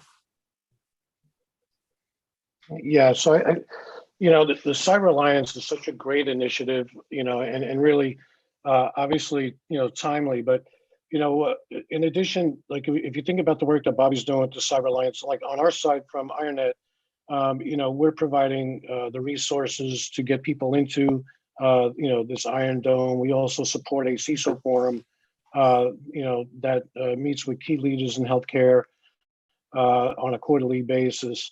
And really, you know, Catherine, the most important thing for us when we look at how we can better protect healthcare organizations is really having more people participate. You know, the more people that we get into this healthcare dome, the more data that we have, and we can operate on that data very quickly. It is, you know, actually in real time, but the more data points that we have, then the better we are able to protect the entire sector. So, and those are people within and without, you know, the Cyber Alliance as well, right? Because we'll have more information. So, you know, our goal at IronNet and coordination with C5 is really to get people to get excited about this ability to, you know, have that rising tide floats all boats, where, you know, you don't have to be the biggest healthcare organization to participate in this. You know, come on in, you know, join the Cyber Alliance. And your data, you know, your information matters just as much as the big guys. But the more people that we have participating, the better we're all going to be, and better we're able to protect people. Bobby, I'll turn it over to you.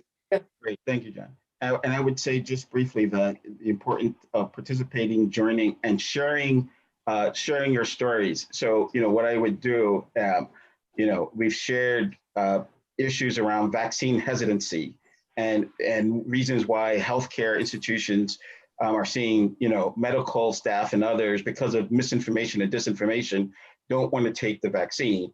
And, you know, I've shared that with colleagues within the Alliance as well. There's specific healthcare institutions within Latin America that are facing challenges. And so I shared like these opportunities to provide consultation and just give them areas of support. So I think this is what's important, is being able to share and have a place for them to go to know that they're supported in the healthcare industry.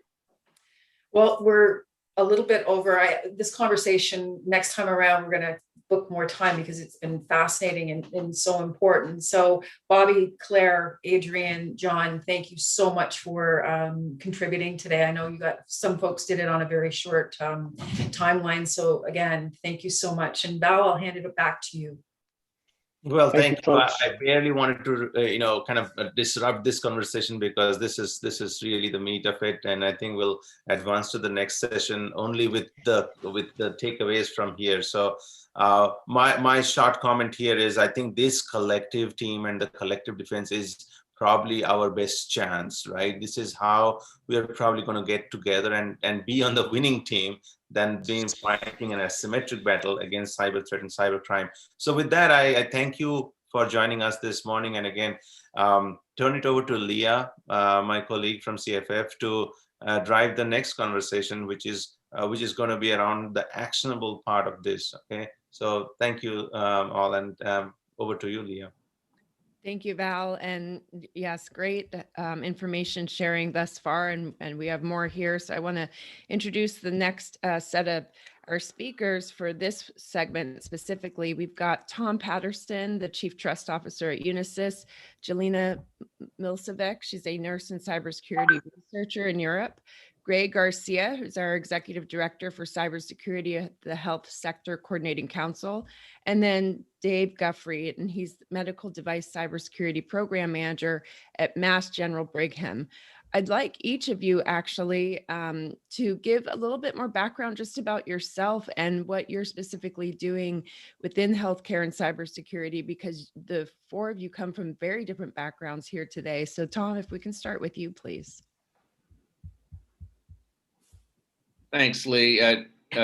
Nice to have you, everybody here. I see it's a nice big group we've got out there. Again, well done, Val, and great presentation so far. Flavio was, I think, very helpful, opening up a bunch of eyes so far this morning, as were the others. Again, Tom Patterson, I'm the Chief Trust Officer at Unisys. Unisys, you probably all know, has been a technology leader for over 100 years. We are a technology company with a security core and tend to work on big critical infrastructure protection areas around the world, starting with security on working our way out. This past year, when the pandemic hit, we wanted to do something, as a number of people do. The first call I got was from Adrian at the Cyber Peace Institute, who asked for Unisys's help around the world to help as companies in hospitals and healthcare organizations around the world came to him in his Cyber Peace Institute and saying, hey, we need help, but we don't know who to call. We don't have money. We don't have it in the budget. But right now, today, we need some help. And so Adrian got a lot of security companies and with real strong capabilities on a global basis together. And he acted as a central repository and allowed us to go out and reach and help a wide variety of healthcare organizations around the world with very pressing security. Sometimes it was just, what is ransomware? I don't know what that means. Am I a victim of it? Or very detailed, what things should I buy right now, and what change should I make? After that, it was a really good effort for all the 20,000 Unisys associates around the world. All felt good being able to really roll up our sleeves and help. The next area we got into was COVID testing. It was early on in the pandemic year when we realized that in order to get people back to work, we had to know the employers needed to know if their employees had tested positive or not. So we worked with some of the largest, Fortune 50 employers in the world to bring testing right to the warehouse floor. And instead of this long, you go to the hospital, check in, wait a week or wait a month, we were able to team up with a company called Inspire Health Alliance, and then using our logistical experience in security, bring those trucks right to the gates and integrated that in. So what I'd like to talk about today is since we've had some really great overview from people, I'd like to talk about some learnings we got from those two efforts this past year. They are unfortunately it's not all, sunshine and happiness. When you listen to someone like Flavio, who's obviously quite expert, and here's, 3 pages of things that a company should do, when a lot of times we're talking to a shop foreman in a dirty warehouse, say, look, my job's to get these boys in here and get them working on the forklift. And there's a real, I don't care what you do. And so we had a lot of learnings from that I think might be useful around the world. The other is I spend a lot of time working on the White House's National Cyber Moonshot, which is looking at how we're going to protect critical infrastructure over the rest of this decade, longer term view. And critical infrastructure obviously includes healthcare. Healthcare is a key component. What's one of the 7 life required groups within critical infrastructure. So we're looking at from a large company countrywide, as well as right there in the shop floor, 2 different perspectives, both important. Excellent. Thanks, Tom. And then Greg, let's go over to you. With the field you're in, your organization together several subsectors of the healthcare industry and collaborating with the government, including departments of health and human services and homeland security. Can you just share a little bit more about your roles specifically and some of the things you all are doing? Yes, hello everybody. I'm glad to be here. Thanks for the invitation. Picking up where Tom left off and describing the health sector as critical infrastructure, that is indeed correct. There are 17 critical industry sectors in the nation providing assets and services that the public depends upon, whether it's healthcare, financial services, telecommunications, water, transportation, electricity, et cetera. And these are critical infrastructure sectors that have been designated as such by the government over a series of presidential executive orders over the past 20 years, and now most recently set in statute in terms of a public-private partnership. These critical sectors, there is a sector coordinating council for every critical industry sector. So I'm representing the health sector coordinating council. Before that, I was with the Financial Services Sector Coordinating Council.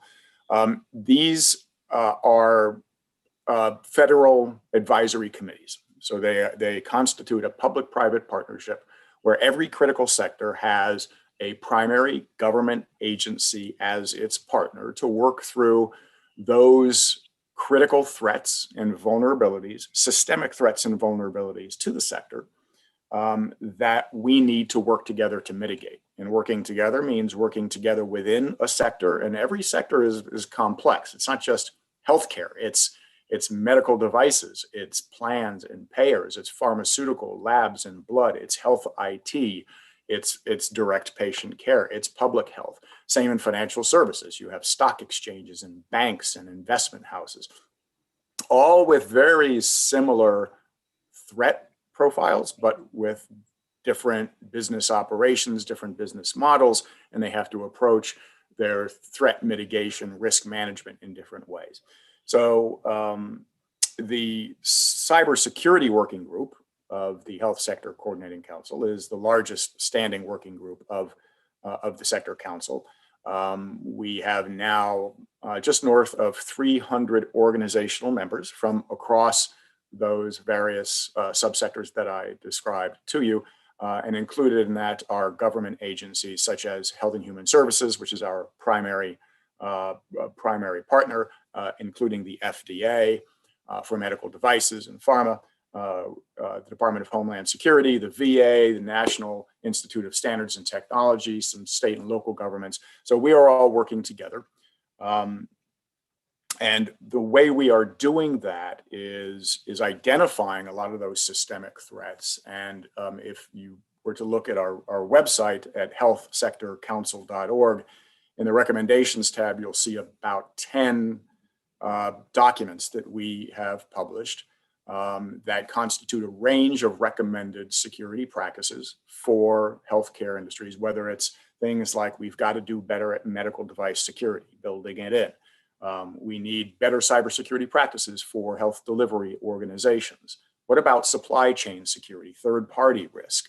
What about workforce? We need to get better cybersecurity talent into our workforce. We need to do better at information sharing. What about telemedicine? So there's a whole range of a constellation of cybersecurity functions that we need to sort of scaffold and provide these best practices, these recommended security practices by the sector and to the sector, and work with the government on some of those longer term strategic and policy issues. What should the government be doing differently in terms of policy, in terms of regulation, to facilitate security and not complicate it? So that is the fundamental function of the cybersecurity working group. There are a dozen task groups focused on some of those very specific functions, as I mentioned to you. As to my background, I've been with the health sector now since 2017, relatively new. Came at it from the financial services sector before that, by way of Bank of America and the Financial Sector Council. And then sometime with the Department of Homeland Security, I was the Assistant Secretary for Cybersecurity and Communications there. In fact, the first one to hold that job in the nation under President Bush, where I was responsible for coordinating that national cybersecurity strategy across the .gov enterprise and with the .com.org, the private sector organizations. And I spent a lot of time before that with the information technology sector, and as well some time with the U.S. Congress. So I'm a bit of a polyglot. I've been doing cybersecurity for quite some time now. When hacking was thought to be a bad cough, and malware was thought to be just bad fashion. So it's come a long way since then, but there's still a long way to go. No, thank you, Greg. And just by the way, for the audience, this event we're just building upon. So because we can easily go for hours with these groups and these experts here.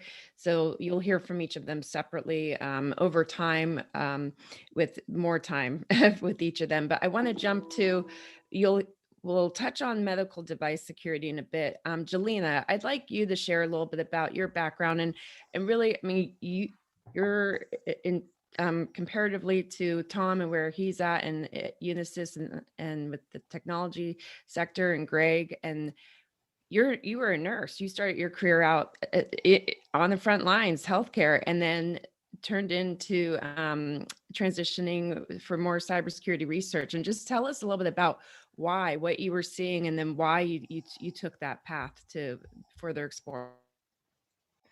Yes, I am a nurse. I'm a pediatric nurse. I did work at the ICU, and now I did work in all possible departments in the hospitals, and now I work in psychiatry.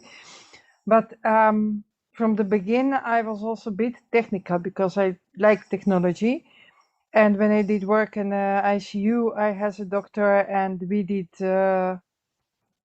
if was needed, we did open the medical devices to repair or to see how it works. We did build new devices that were coming, and I liked it.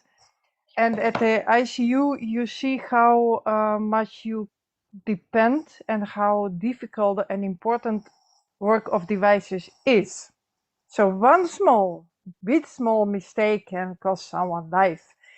I know what information I did need to give to doctor, and if I don't give it, I wouldn't make doctor doing something, acting on time. So all the kinds of things and information and the working of devices, I knew how that are important. And in time of going to digital, I saw how I like technology, to say it can be more precise, give a lot of things, not replace, but it give a lot. But in that time, I could see how much and how fast I can control it through the computer or control information. And then I saw how many people that shouldn't have access can have access. And knowing how important it is, I was like really scary to that. That's not good. So I was starting as a nurse, talking in the Netherlands with the Dutch security professionals, what you can do. Also some hackers, but ethical hackers. So I was talking what you can do, and in that way I did came in security, security in connection with security guys and security department in the Netherlands, the Netherlands and all over the world now. And it's really scary what can happen. And even we are talking and we are doing a lot. I'm also part of the Cavalry group that is doing a lot with the government, with FDA, with HIPAA, everywhere in the world are they active. And we try to build awareness, try to make a connection. I can talk a lot, but I will stop now. The thing is that in my perspective, what I see is that healthcare professional must have a connection with security professionals and privacy professionals at the hospital, so we can really, together, we can build everything. Together with privacy officer that will help keep privacy, because please don't forget the privacy is most important thing in a healthcare. If we don't, if patients don't trust us, they don't tell us everything, we cannot help them. So privacy is also one of the most important, and for sure, please try to have a connection between medical professionals, security professionals, try to hear each other, understand each other, and work together. Well said. That's in short. Yes, well said. And so, Dave, turning over to you now, you manage medical device cybersecurity program at Mass General Brigham. And, in terms of the core cybersecurity challenges that you encounter, just from your viewpoint and where you stand, and I think that threads too from what Jelena mentioned on devices, if you can share about some of that with us. Yes, thank you. So I see there's three main challenges the healthcare delivery organizations nationally and most likely globally are facing today with regards to managing cybersecurity risk. So number one, healthcare delivery is a socio-technical ecosystem, which means it's made up of interacting humans, technologies, policies, and practices. There's a lot of moving parts. This creates a challenging context because the core business of an HDO is to deliver healthcare. This must take priority. You can't force a patch update in the middle of an OR procedure. So there's constant tension between security, usability, and workflow. A challenge in the healthcare security domain is that we need to reduce risk as much as possible while minimizing impact on clinical practice and the supporting structures around it. We must employ a light touch in this complex system.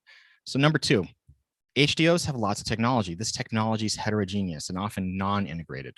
There's also new technologies coming into enterprises all the time. These factors contribute to the creation of a highly segmented ecosystem.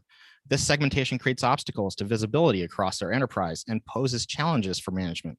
And the lack of integration is problematic because it puts the burden of creating integration and visibility on the HDO. Additionally, many HDO technologies have long legacy lifespans. We have tech that's been in place for 20, possibly even 30 years. And those technologies were simply not designed for the kinds of cybersecurity threats we face today. HDOs must support this wide-ranging landscape of healthcare delivery-related technologies. And lastly, inventory management poses challenges. Devices don't have standardized ways that they can announce themselves on the network, so tracking inventory is tough. And humans and HDOs tend not to have consistently standardized onboarding, offboarding, and tracking procedures. We don't have central inventories of devices across our enterprises. And HDOs are technology saturated. If you don't know what your inventory is, how do you know what your risk is? How can you assess your risk? And lastly, so how does my role fit into this? My role is to collaborate across our enterprise within and outside to establish standardized policies and practices and investigate technology solutions that work toward resolving these challenges. Excellent, thank you. And yes, collaboration is definitely needed. Tom, back to you. I know you mentioned that, it's as part of the work during COVID and the pandemic and what you and Unisys were able to do, you had some learnings to share. If you can just share a couple of those and maybe what you would change or do differently potentially. Sorry. Yes. One of the key things that we've learned this past year is to triage, to use the medical term, all this security advice that's coming into these healthcare companies. COVID has been a big change for everybody in the healthcare space, and a lot of organizations that weren't previously in healthcare now have to deal with what the rules and regulations around COVID. It's new for everybody. It's life and death. It's not only just the patient's life and death, but it's now the organization's life and death to get the workers back, to get the students back in school. And so this change has really forced everybody to start saying, okay, I need to bring in a better way, a new way of working. Security has just, you can't just come in and say, here's 3 screens worth of things. JP Morgan hasn't figured out how to get to zero trust with all their spending. How do we expect some small rural hospital to come in and embrace zero trust technology, methodologies and things? It just isn't the way. So what we learned is to not try and fix everything on day one. but to come in with complete secured systems. So rather than try and plug into their networks, which may or may not have been secure, and in many cases weren't, we brought in self-contained devices that could do the testing. We brought them back to our secured cloud and allowed for HIPAA compliant transmission of the data rather than try and integrate it in. It's not the perfect way. It is a silo, as David was talking about. Again, it's not, if we were doing it with the luxury of time, the luxury of unlimited budgets, and the luxury of a blank sheet of paper, we would do it differently. But the reality is, on the ground, around the world, a lot of these healthcare organizations and companies that are now practicing healthcare because of COVID, a lot of them are just not set up to do this right. And so bringing in a self-contained system, we're going to see this a lot more once contact tracing becomes a global thing. We're going to see this more with the vaccine passports that the World Health Organization now has a new standard on, and we're seeing a lot of companies building to that. It's coming out in the airline industry soon, so you can make it easier to fly around the world and show what vaccinations you've had. All of these things are now brand new systems that are coming and being plugged into a lot of healthcare systems that are not ready for them. So the more you can take it, make it self-contained, make sure the new thing you're adding is secure, is privacy enhanced, does work to the standards that you want. And then next year and the year after that, we can back in and make it more integrated. No, thanks. That's excellent in terms of just what we still need to do as well. Greg, your organization does bring together many groups and organizations, but I think there's still that so much still of a need for security awareness and among different groups and bringing even more people and organizations together. I guess, what can you share just in terms of some closing advice on how we can further do that or get better about that, or where the rest of the industry can even help you and your organization? Well, first of all, I want to congratulate and thank you, Elena, for being aware and passionate about this, and that clinician-technician connection is extremely important. And I think that's one of the things we are working hard on within the Sector Council. We have a workforce task group, which is developing a series of training videos, cybersecurity for the clinician. And this is going to the medical schools, the nursing schools, the pharmacy schools, and it's also going into the hospital systems. How do we train the people who are actually touching technology, touching data, and touching patients, and understanding that cybersecurity it's a shared responsibility. It's not just for the IT security person to handle. It is a shared responsibility. And we just need to understand that, and that cyber safety ensures patient safety. That's our mantra. And so we need to continue to be making those connections and understanding how things like medical devices or wearable devices can be hacked, how ransomware can cause disruption in medical care. And the hardest thing really is education and awareness, and making sure that everybody assumes some level of responsibility according to their role. Thank you. And Jelena, as we continue to have more awareness and come together more with all these organizations that are here today, and what Greg just mentioned, and Tom and sharing his learnings, where would you give some closing remarks on just one or two next steps that we need to take to better bring that to closure, and from what you're seeing and what you've been able to do already, and where we need to go? We need to change the system like first. No, not joking, but it's not possible. The thing is that we really need, what I said, connection and talk with each other.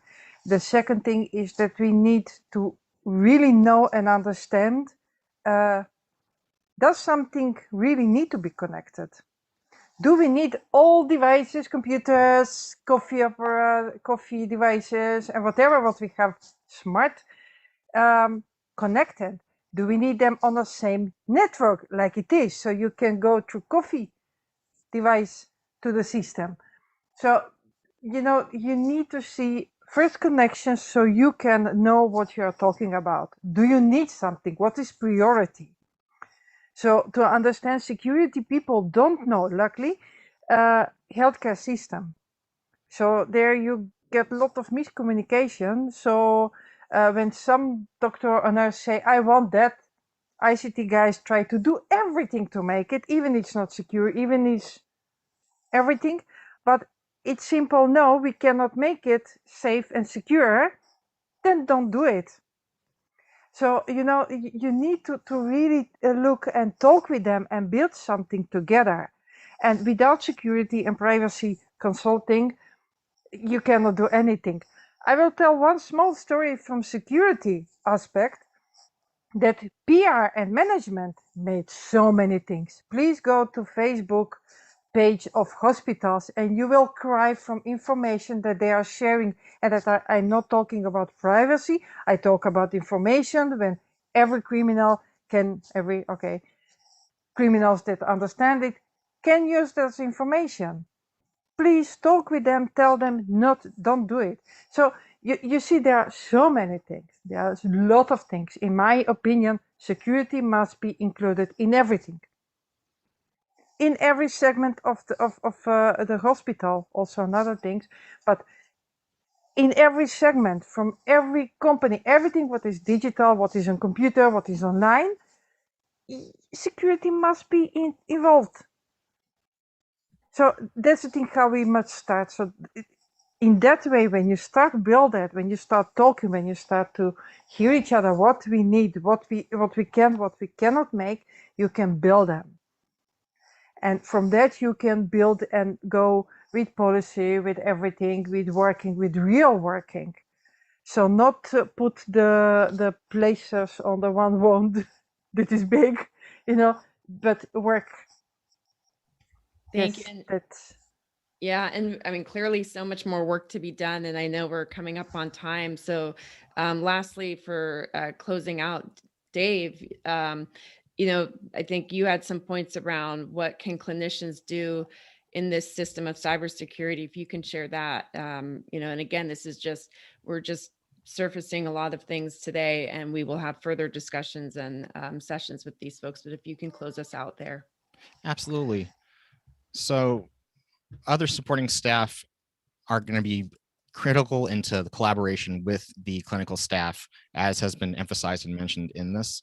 So cybersecurity professionals, we recognize how overburdened clinical staff are. You're managing patient care, bureaucracy, and technology, and we also know tech often gets in the way of your clinical practice. So clinical staff work on the front lines of not only patient care, but with care delivery technologies, and you'll often see issues before your cybersecurity team will. We know you're juggling a lot, and patient care is, of course, top priority, and I recognize workarounds end up happening to keep patient care going. It's important to know that workarounds are a breeding ground for cyber criminals to take advantage. Workarounds create vulnerabilities in the system, and you have power and agency in the system. That's important to know and understand. Instead of creating workarounds, I strongly urge you to report issues and work with your IS team, as been emphasized by several of the speakers today, and get issues on their radar quickly so they can work on their end to support you and patient care. Thank you. Thank you. I'd like to again thank Tom and Dave, Angelina, and Greg for what you shared, and again, just surfacing some of what we needed to hear and things that we need to do. So thank you all for your time. It's great as we, I think, go into our last session that will very much dive a little deeper on some of these areas too. So thank you. Good to be with you. Thank you. Thank you. Thank you. You're welcome. Okay, so our next and last session here, we will actually be an hour with these folks, our lovely illustrious speakers here today. I'd like to just call out who we have with us and then turn it over to them to give a little bit more background on themselves and what specifically they're doing in their areas. So we have with us today William Beer. He's the General for Americas at Mitaga. Dennis Underwood, CEO and founder at Cyber Crucible. Jason Rowland, who's a vice president at Coalfire, specifically for Coalfire Labs, and then Sarah Badaman, she's CEO and founder at Hippotrek. William, starting with you, if you can, share a little bit more about your role, but specifically your company are doing within healthcare. Sure. So first of all, thank you for inviting me here today. It's a pleasure to be on this panel and share some ideas and thoughts with the CFF and your members. I'm very, very impressed with what the CFF has been able to do. So again, it's an honor to be here. So my name is William Beer. I'm the general manager for Mitiga, as you mentioned, based here in New York City. We focus on cloud security, but primarily incident response. So we help organizations both better prepare for potential incidents and help them work through the incidents when they actually occur. And what we've seen, as you would expect, and some of the other speakers have alluded to over the last couple of months, is an incredible uptick in attacks across the board, whether it be phishing attacks, whether it be ransomware. We have been involved in a series of very large incidents, both helping tidy up the mess, but also helping clients to try and prevent them in the first place, which is what really, really excites me personally, because I think the more we can help in terms of breach readiness and trying to get organizations on the front foot, the better it will be for everyone. So that's a little bit about myself and what we're doing. Thanks, William. And I'm actually going to jump before going to Dennis and Jason, Sarah, to you. Just your background is very interesting, from where you came from in healthcare to starting your company. If you could share a little bit with us. Yeah, so hello, y'all. My name is Sarah Badaman. I am the founder at Hippotrek. And so my background is a little bit interesting. So I started off in healthcare administration, where I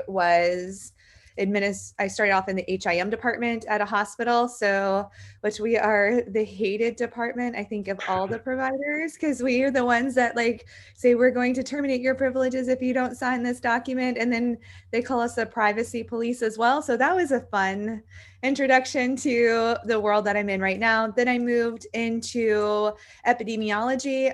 So I have my master's in public health and epidemiology, and I worked as an epidemiologist for a dialysis center. Then I went back into practice administration, and there, as being responsible for HIPAA compliance at multiple different practices, I saw the need to create a HIPAA compliance platform, because a lot of hospitals and clinics were struggling with the administration of their compliance. And that's what we do at Hippotrek, is provide that quality software to help them manage everything. And through that, we see so many issues, which is how Leah and I got connected. So yeah, so that's in a very short nutshell, because I could take up the whole hour just talking. So I'll split it off. Awesome. And Dennis, I think I see you on just about every track of lately for ransomware and supply chain and healthcare and cybersecurity. But if you can share a little bit about your background and what you're that area. Absolutely. Our background with threat hunting originally was actually, for healthcare and finding the attackers and kicking them out. The stakes are very high, right? When there's so much HIPAA and other regulated data inside of our healthcare organizations. We had a couple of victims forwarded to us that did all the quote unquote all the right things, but ransomware still basically dramatically affected patient care. And I always tell my guys, it's great that we're all nerds, but there's people's lives on the line here, and so what we did was we looked at the situation and ended up pivoting our R&D resources to being able to stop the ransomware at the speed it executes. The goal being that no nurse or physician should ever have to have a glitch in uptime or an availability of care because of ransomware, right? Because of the extortion attempts. We spent the last year, COVID, didn't really affect us as much because we were busy heads down doing R&D that whole year. But I'm pretty happy with what we've come up with the way that, successfully keeping healthcare organizations from going down. And it has certainly made the criminals angry. We've gotten lots and lots of angry, heavily accented phone calls from languages and slang that I'm not quite. I had to look up what the slang was, because it's all regional, right? And I was like, well, they're very angry. I can tell that, So, but anyway, so that's where I'm at, and I'm really happy to be able to contribute. Thank you so much. Of course. And Jason, over to you. I know you are doing a little bit of research and work with medical devices, so great to have you sharing more with that today. But a little bit about you and your background as well. Yeah, Leah, thanks. It's great to be here today. As Leah mentioned, my name is Jason Rowland. I'm the vice president of Coalfire Labs. I've been in the cybersecurity industry for about 20 years now. I started in the U.S. military with the Army, and throughout my career, I've had an opportunity to help with a number of remediation efforts, kind of post-breach in a number of healthcare institutions, really standing up and maturing that program and providing those remediation services. And now I lead a team of about 100 very talented resources that provide security assessment in the form of penetration testing, application security testing, red team exercises across multiple verticals, including healthcare. So super happy to be here today and appreciate the invite, Leah. Awesome. I want us to talk a little bit about misinformation, and I want to hear each of your perspectives there and in terms of what you're seeing, hearing, and how we can potentially try to solve a little bit of that. Not that we can solve everything in one day here, but I think what I've been lucky to be a part of is this session today and hearing from all of you, where I do feel I'm getting the right information from each of you in your areas of expertise. But if I go outside of here, I'm seeing a lot of information. How do I know it's right? And how can we just make some, I guess, what changes do we need to make so that misinformation is less and less, especially when we're talking about healthcare, humans, et cetera. William, back to you to share some your thoughts. Sure. It's a great question, and it's one that I think as an industry we're really struggling with. I mean, as I think everyone knows, information security tends to be based on confidentiality, integrity, and availability. And I would suggest that we're doing an okay job from a confidentiality perspective and pretty good job with regards to availability. But the integrity of the information is what really keeps me up at night. And I don't think as an industry, we're doing enough to address that problem. And I think there's a lack of technology to address some of the integrity issues, processes and methodologies. So I think that as an industry, we really need to double down on the I and begin to think about how can we come together? How can we share perspectives? How can we learn from different industries, if possible, to begin to address this?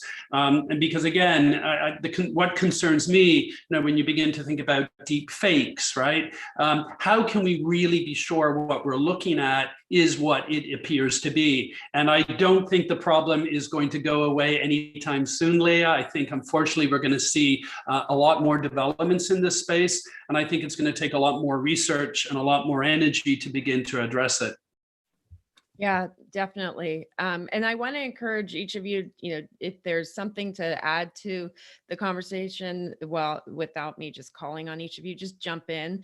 Obviously conversational is great. So I'll be able to kind of see if you come off mute that you're going to dive in and I can shut up. But Sarah, can you share your perspective here on misinformation? I know for you, a big thing you mentioned when we chat the other day was also culture and fit to culture, but I'd love to hear. Yes, it is. Well, and the biggest thing, right, is in healthcare, we are so focused on patient care, right? And I get it, right? Because I came from that environment, and it was a lot like when I was listening to Helena speak, it's very similar. I was like, oh my gosh, yes, preach, girl. Like that is exactly the focus, right?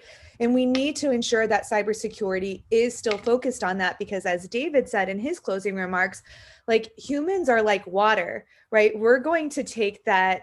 We're not going to try to go through the cybersecurity boulder that our IT teams and security teams has put in place if we feel like it's getting in the way of our patient care. We're going to move around it and take those shortcuts. And when we're installing security and when we're fighting with our IT teams and cybersecurity teams, we want those easy buttons, right? And so we buy snake oil treatment after snake oil treatment after snake oil treatment for cybersecurity, and it gives us this false sense of security. And we then start to relax in some of those cultural type of aspects, right? And where we're so focused on just putting in these easy buttons. And one of the things that I always kind of preach on is cybersecurity, compliance. These are all journeys, they're not destinations. You're going to be constantly walking that path. And as soon as you stop walking, you're like a shark, you're going to die, right? Like you cannot stop walking that path. That's when they're going to get you. And when you try to say, like, and then I go into these hospitals all the time and they're like, oh, we have a culture of security. And then you go to a different department and they're like, we have a culture of, you know, unity. We have a culture of this, a culture of that. When you have so many cultures, you have zero culture. Like you have to choose one, and your culture should be patient care.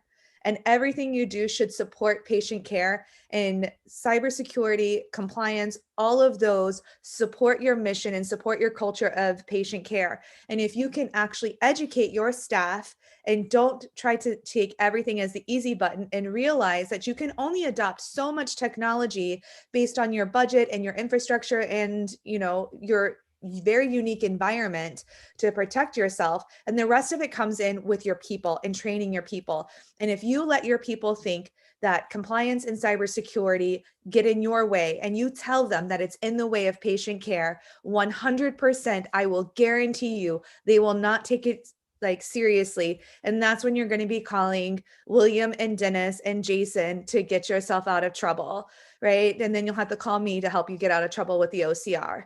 Like you have to make sure that it is everything, and that there is zero easy button, but there's a ton of snake oil out there. Yeah, This is Dennis. my favorite topic. Oh yeah. So Dennis, misinformation, because I know you have a lot to say here too. You know, because we're playing a lot of Zoom school right now at home, and the school has blocked Wikipedia from the students being able to use that for the research papers. And it was ironic, like maybe like 2 weeks ago, I just got the call with some of my channel partners, and talking about how to make sure to stay away from those 3 easy steps that you won't get ransomware attacked, you know. And I'm like, well, not only is the disrespected people that have already been hit and did a lot of great things, but then, you know, you're really, you know, back to what Sarah said about the journey for cybersecurity. You know, risk management is a very complex issue, especially in modern healthcare with so many devices and specialties, you know, inside of those buildings, right, connected to the network. And I just got done talking to the sales team about how, you know, don't get caught in that trap of these 5 steps give you security. But then I sat down with my kids and it was book report time, and it was, you know, Wikipedia. And I thought, you know, this is exactly the same problem where the snake oil, there's no validation, you know, and with my kids, they're learning how to go to the Encyclopedia Britannica and things like that to get properly validated. And I had to kind of, you know, I thought about it, but of course, you know, they're 11 and 12, so you can't really go on these, you can't get on your soapbox about Facebook news now, you know, with them, because they're just not the right audience, you know. But it's funny how like we've gone all the way in, whether it's healthcare information, which lives are on the line, right? Patient care is on the line, you know, and for cybersecurity and for everything else. And it just seems like, you know, if we can get back to that peer validation kind of model, I think that could really help us go a long way. And I always challenge my own sales teams. Make them put you to task. If they don't put you to task to validate your claims, then there's a problem, and you should challenge them to do that, to give you that interview, to put you under the hot lamp. And that's kind of my soapbox, you know, that I can't really say at home during Zoom school, you know. I love that. Jason, just in the context, I guess, of medical devices and misinformation and what you can share with us. Yeah, you know, maybe separate those 2 topics. I will say from a disinformation perspective, I think it's, you know, I think it's interesting times that we live in from the standpoint that, you know, there are certainly many attempts to undermine the healthcare industry at a time when its credibility literally could not be more important, right? So, you know, I think it does come back, just like William was saying, you know, to integrity of information. I think, we have to start, doing better at educating. And I think it is a user awareness, largely a user awareness issue. We have to do a better job at educating people where they can get reliable information, and what the attributes of that reliable information is to essentially validate it. Right? It's not something that we do a good job at. I think today, obviously, but I think the COVID-19 has certainly brought to the forefront the importance of accurate information. Lee, if I may just jump in, I mean, I agree with you, Jason, 100%, but there's a natural tension there, isn't there? I mean, I remember a couple of years ago, I had a health scare and I was sitting in the doctor's office and they did some blood work and they wanted to transmit it to a specialist and he couldn't work out the encryption system. And I said, don't worry, just send it. And as a security professional, it hurt me to say that. I didn't want to say that. But at the same time, I wanted to get the blood results across to the specialist as soon as possible. And some of you may be aware, I'm in New York. In New York State, we've just launched the Excelsior Pass for COVID. And, I looked at the privacy documents on the application and there's pages and pages of information. And I wonder how the general public will really be able to understand that. But at the same time, your natural reaction in times of COVID is, I'll just click the button and use it because it's going to provide me with a benefit. So I'm always struggling, with that tension, especially when it comes to healthcare, because you want things to move fast. But as you said, Sarah, you've got to think about the care of the patient. And that tension is really tough in healthcare more than any other industry, I believe. Yeah, Sarah, you had said something that struck me the other day. Compliance is like a disease. Can you that analogy? Can you? I know, and that's something really odd for me to say, right? Like my whole business is based off of compliance, but sorry. But what I meant by that is like how people are approaching it, right? And how like they're seeing it as the government being big brother and everything. And so they're kind of taking it as a political stance. And so they view compliance as a disease, when in reality, compliance is like the vascular system of the body, and your cybersecurity is like the nervous system of your body. You need both of them or you don't have a healthy body. The body meaning your hospital, your clinic, your pharmacy, your whatever healthcare organization. If you don't have both of those, then your body is diseased, right? If you're treating compliance as it's something dirty and something gross, then you have like essentially a disease of your vascular system that is delivering like red blood cells and all of your white blood cells to help fight off like COVID and everything else and keep you alive. And so like when you can really start to explain, especially when you have to deal with providers, which we do a lot because we work at critical access hospitals and smaller community-based hospitals is our primary market. So we see a lot of providers in positions of leadership, and basically it's the same people that I felt like I can go back like 25 years to when I was working in the HIM department. Then the doctors see me coming and they turn around and walk the other way, right? And so when you can talk to the doctor and you can tell them like, look, if your patient has diabetes, you're going to tell them what they have to do to stay compliant with their treatment, right? We're telling you that there's a lot of things out there that you need to actually be proactive about and not reactive, right? When you tell patients like not to gorge themselves on sugar and to get exercise, why are you telling them to do that? It's to prevent diabetes. And then once they have diabetes, you need to like stay in compliance. And so that's exactly like my thought process on like how compliance is a disease. It's not like a dirty thing, right? It's more just like if you start to communicate in the language that clinicians utilize, and because those same clinicians are the people that are going to administration who are making the decisions on the cybersecurity and on the compliance efforts that they're making, right? And the clinicians are complaining about them. So if you can speak the same language and communicate it in a way that makes sense to those clinicians, you're going to have a lot better success in how you're able to actually implement these in the healthcare industry. And if you're at a hospital or a clinic and you're in the audience and you're wondering how you can bring this forward, it's exactly like that. Relate it to something that they can understand. And then you can actually get those initiatives pushed forward, you know, because I know, like, when I was listening to Helena speak about the connected devices, you know, I was like, I don't know how many times I went in there and I told them, like, if they don't do this, this could happen and this could result in patient harm or injury. And they're like, yeah, I don't see it that way. You know, but if you can actually tell them that, you know, relate it to something more on how they do it, because scaring them is not going to work because they don't believe you. They don't believe that these cyber threats are real. They don't believe that the OCR is real, even though it very much is, you know, and these cyber threats are really, really out there. You know, but how do you make them relate to it? And you've got to get down to the human of it, right? And you've got to be able to talk their language, because so many times, like us in cybersecurity and us in compliance, we speak a level of jargon that we think everybody understands and we don't. Or we think that we've got to prove that we're really smart. And so we speak in a way that nobody else outside of our own industry can understand. So no wonder hospitals aren't taking it seriously. Yeah. And Dennis, I mean, you kind of touched on it earlier, but where you mentioned, hey, with evaluating your solution and technology, like make sure that they're drilling down on, you know, on it, and that you want those probably end users or buyers to really dig deep, right? So can you, again, share some more thoughts here? Because I know you've got a lot to share. Yes, and thank you.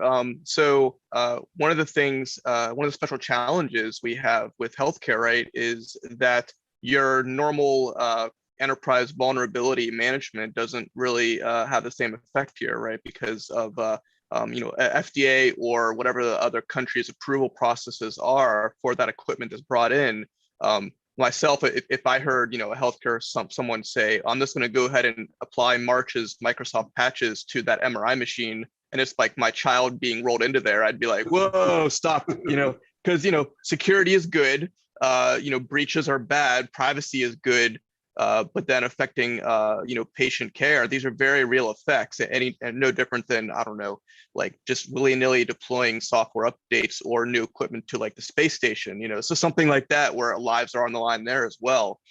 So our focus internally has always been, with healthcare especially, that defense in depth is more important than anything, because being able to keep them out is, you know, I believe an impossible challenge at that point, right? There's just too many things going on, and necessarily so. I mean, so whenever I hear a vendor kind of say, you know, oh, or someone say vendors should just, you know, release patches as fast as possible and have no vulnerabilities for medical devices, I think, you know, that works okay maybe for my fridge, maybe, you know, but not for that X-ray machine. You know, let's take a step back and let's think about this very carefully. That's why I really like also why having medical professionals or folks like Sarah, who don't come from that, you know, that tech background necessarily, are so valuable, because we get so wrapped up. I mean, Jason and I can probably tell war stories all day about, like, you know, very nerdy things, and Bill as well. And but then having that person who's on the patient side as a patient advocate, as a healthcare advocate, is so valuable. Kind of draw us out of that hole, you know, that tech hole, back into what really is the core focus of the business, you know, in healthcare. Yeah. Jason, procurement and its disjointed and lack of standardization. You want to take us there? Yeah, I think Mr. Guffrey did a great job in the last panel at kind of covering some of this, as did Dennis just moments ago. I will say, someone mentioned earlier, you know, the closer that you get to patient care, the more difficult security becomes, and I think that was something I wrote down that I probably knew intuitively, but it was nice to hear someone say it. I think it's absolutely the truth, and something that I've experienced over the years, which is, you know, as you get into the hospitals and you get close to patient care, a lot of the rules for normal IT environments go out the window, just like Dennis said. And I think looking at large hospital, you know, kind of hospital organizations, what I found is that a lot of even the procurement of medical devices is very disjointed. So what one hospital is doing is different than what the other hospital is doing. That causes, kind of not only an attack surface problem, because I think, centralized, security governance loses sight of what that attack surface looks like. But it also, is indicative of not bringing security to the table as a part of the procurement process. And I think when you're moving slowly, as you must do with modernization of patient care networks and infrastructure, it's important to get in front of it. And I think one of the best ways to do that is to bring, really security into the procurement process. I think, the problem is somewhat exacerbated by the fact of not only, do we have medical devices that, are oftentimes fragmented across a large organization, but they also have these extended refresh cycles, like David was talking about in the last segment, which is, where it might, we might upgrade something every 3 years in a normal IT environment. You could have 15-year-old devices sitting in a hospital network, and to boot, you could have, the vendors that support that device or that machine coming in to support that machine outside of normal third-party access into the hospital network. So it's, there's all these problems that, that are presented by, I think, just kind of the way we've organically got to where we are within the hospital environment. And I do think that it's going to take, bringing security into the fold, having a solid kind of risk management approach to procurement, continuing to kind of document and validate the attack surface that exists in these patient care networks, so that over time we can start to kind of bring them into some sort of alignment with a healthy posture that would be more in line with what we expect from overall IT. Yeah, and Right. Oh, sorry, Leah. A question, I guess, too, if you guys can all maybe answer or give your perspective. It's a question from the audience, and it came in right when we were kind of in probably the first few minutes of our conversation. But how pharmacies and drug companies play a role within this broader context?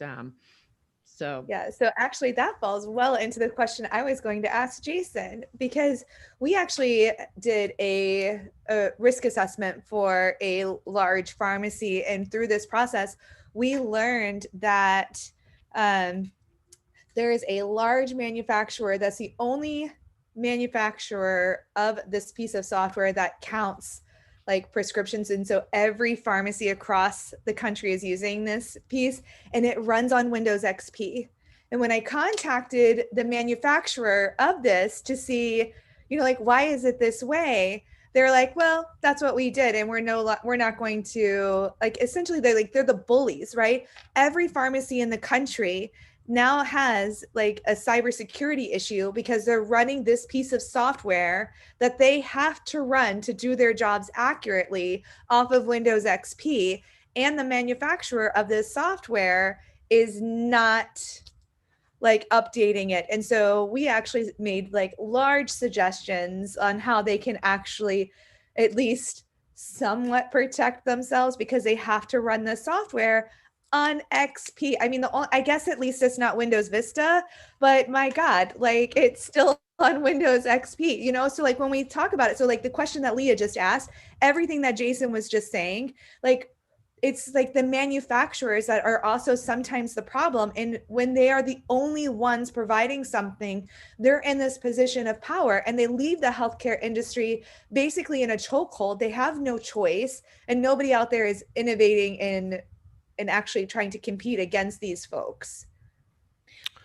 Yeah, if I could just add one thing to that, and Sarah, I think that's a super common story, right? I mean, I think that there are a lot of manufacturers of medical devices and medical software that don't find it necessary to kind of keep pace with security requirements. And I think, again, I would just say I think that highlights the importance of the medical community or the patient care community bringing the cyber team into the procurement process, because at the end of the day, I think that will be what drives some of these organizations to better secure their products and drive other organizations to, come online with secure versions of products that are able to compete in the marketplace. William, what about when you're working with multiple organizations and you've got multiple stakeholders and you have to communicate? Yeah, that's a great question. And I truly believe that one of the biggest challenges we face in the industry is around communication. I have the pleasure of spending a lot of time with boards and audit committees, the C-suite, and they have always a lot of questions and a lot of doubts with regards to cybersecurity, privacy, but oftentimes they're also very frustrated because generally speaking, what they hear and what they get is a lot of jargon from the people they're engaging with, or they hear a lot of FUD, fear, uncertainty, and doubt. And so I think that when we, as cyber security professionals, engage with senior executives, we need to provide really, really concrete examples and explain the potential implications of things going wrong in business terms. And I think that has, at least as far as I'm concerned, has helped me greatly. I think the other thing is try and place yourself in their shoes, right? So if you're speaking to the CFO, or the chief risk officer, you're going to have to explain it in different terms than if you were speaking to the CISO. And I think oftentimes we don't think about the different communication messages and the different ways we need to get that message across when we're engaging with senior business leaders. And so that, to my mind, is very, very important. Avoid the jargon, adapt your message, keep it short. And I'm a big believer in storytelling. If you can make it real and not just engage with the leaders in their head, but also get them in their gut, I think your message will resonate better. I mean, Sarah, I understand and share your frustration, right? I've been in this industry for a long time, and I sometimes scratch my head and think, we haven't moved the needle enough. We're seeing the same old problems occur and occur again and again. But I do believe that if we can improve on our communications, we're going to get better traction, and hopefully we'll begin to move that needle. So I guess taking that, what the jargon or whatnot, and Dennis, what we see a lot in the news is ransomware. It's becoming a buzzword, but I don't want to talk about it in terms of the buzzword, right? The realities behind it, and just you and your company deal with that quite a bit. Can you just bring us up to the realities within ransomware and I guess dispel any myths and what media news hype is, and just keep it real? Sure, yeah. Unfortunately, I mean, one of the challenges that we saw from a sales and marketing perspective, it actually got a little bit easier because before, as a threat hunting focused company, before it was always this we heard FUD named. Wait, we should take a shot every time we hear the word FUD, the acronym FUD used. But it was like, hey, we think there's hackers in there and you just don't know about them yet, and so it's very fear of the unknown. But pharmacies were still, filling prescriptions in the hospitals, and nurses were still going about their day, right? It was more like a spy in the night. And with ransomware, we've never gone into an engagement with an organization and not found that there's already some kind of admirer, in there taking data, right? And so that switched a little bit, right? Because it went from a thief in the night exercise to something that was very dramatic. For profit businesses, that means the cashiers can't necessarily take orders, and for a hospital that is much more critical, arguably, where the patients are no longer getting the same quality of care they were getting before, right? So I think with ransomware, there was already the water analogy once, and we use something very similar where we say, water will find a hole. If you're trying to fill a bucket, it's gonna start leaking out, right? And unfortunately, especially in healthcare, with these longer supply chains, device companies not really having a profit incentive to upgrade from those Windows XP builds and get those through FDA and things like that, who's going to pay for that, right? But it does seem, there are, wide open areas that they can get in. They'll find a way in. They're not fighting your limited budget constraints and doctors with new versions of medical devices that have some potentially awesome patient care, benefits. But unfortunately, it does seem that the dynamic is that they have found ways to essentially attach, digital bombs, inside of our critical infrastructure. And it's highly visible. And so I think what we're seeing is what we've kind of known all along on the threat hunting side, is that the bad guys were already there, right? But now they have something that can really make us hurt. And that's quite disturbing on many levels, right? So we, that's why we moved our R&D actually from the front line, keeping them out. We kind of moved back and made that strategic retreat, as an old Army guy, right? I guess Jason would probably, like really resonate with him, to say, look, we're not going to get them at the border, so we need to back up a little bit and protect what's important, and that's kind of what led our strategy. I like that. I do want to take a couple minutes to just address a couple of the questions that came in while we were chatting. So one is, do you have a separate network, or do you need a separate network for surgical equipment, which I think raises a good point. So I'd say anyone who would like to start with an answer there, Jason. Yeah. I'll again, from what I've seen in the past, we talked about some of the issues with medical devices themselves. I think you run into similar issues and sensitivity around the infrastructure that supports those devices. So I can tell you, working on a number of projects where we've done things like rolled out segmentation, which I think is a fantastic practice, right, and very fundamental. I think even that is something that has to be done with a lot of caution and care, because you can disconnect critical services, which we've seen happen before. So I absolutely am a huge fan of segmentation. Medical networks, OT networks, you name it, from traditional business networks. And I think upgrading that infrastructure in such a way that you can actually provide that kind of segmentation is a critical security control, Leah. Thanks. And then another question was, do you see CMMC like a policy? So thinking, federal cybersecurity regulations coming for the healthcare industry as well. And then adding on to that, add on to HIPAA maybe. So whoever would like to jump in to start. So maybe I not anytime soon, right? The OCR has always been extremely cautious, and the ONC, like all the regulatory bodies for healthcare, have always been extremely cautious, because when you're talking about cybersecurity in healthcare, you're not just talking about these massive health systems. You're also talking about super small mom and pop doctor's offices, and the regulation has to be flexible enough to fit the needs of everybody. And so the regulations in healthcare will never be prescriptive.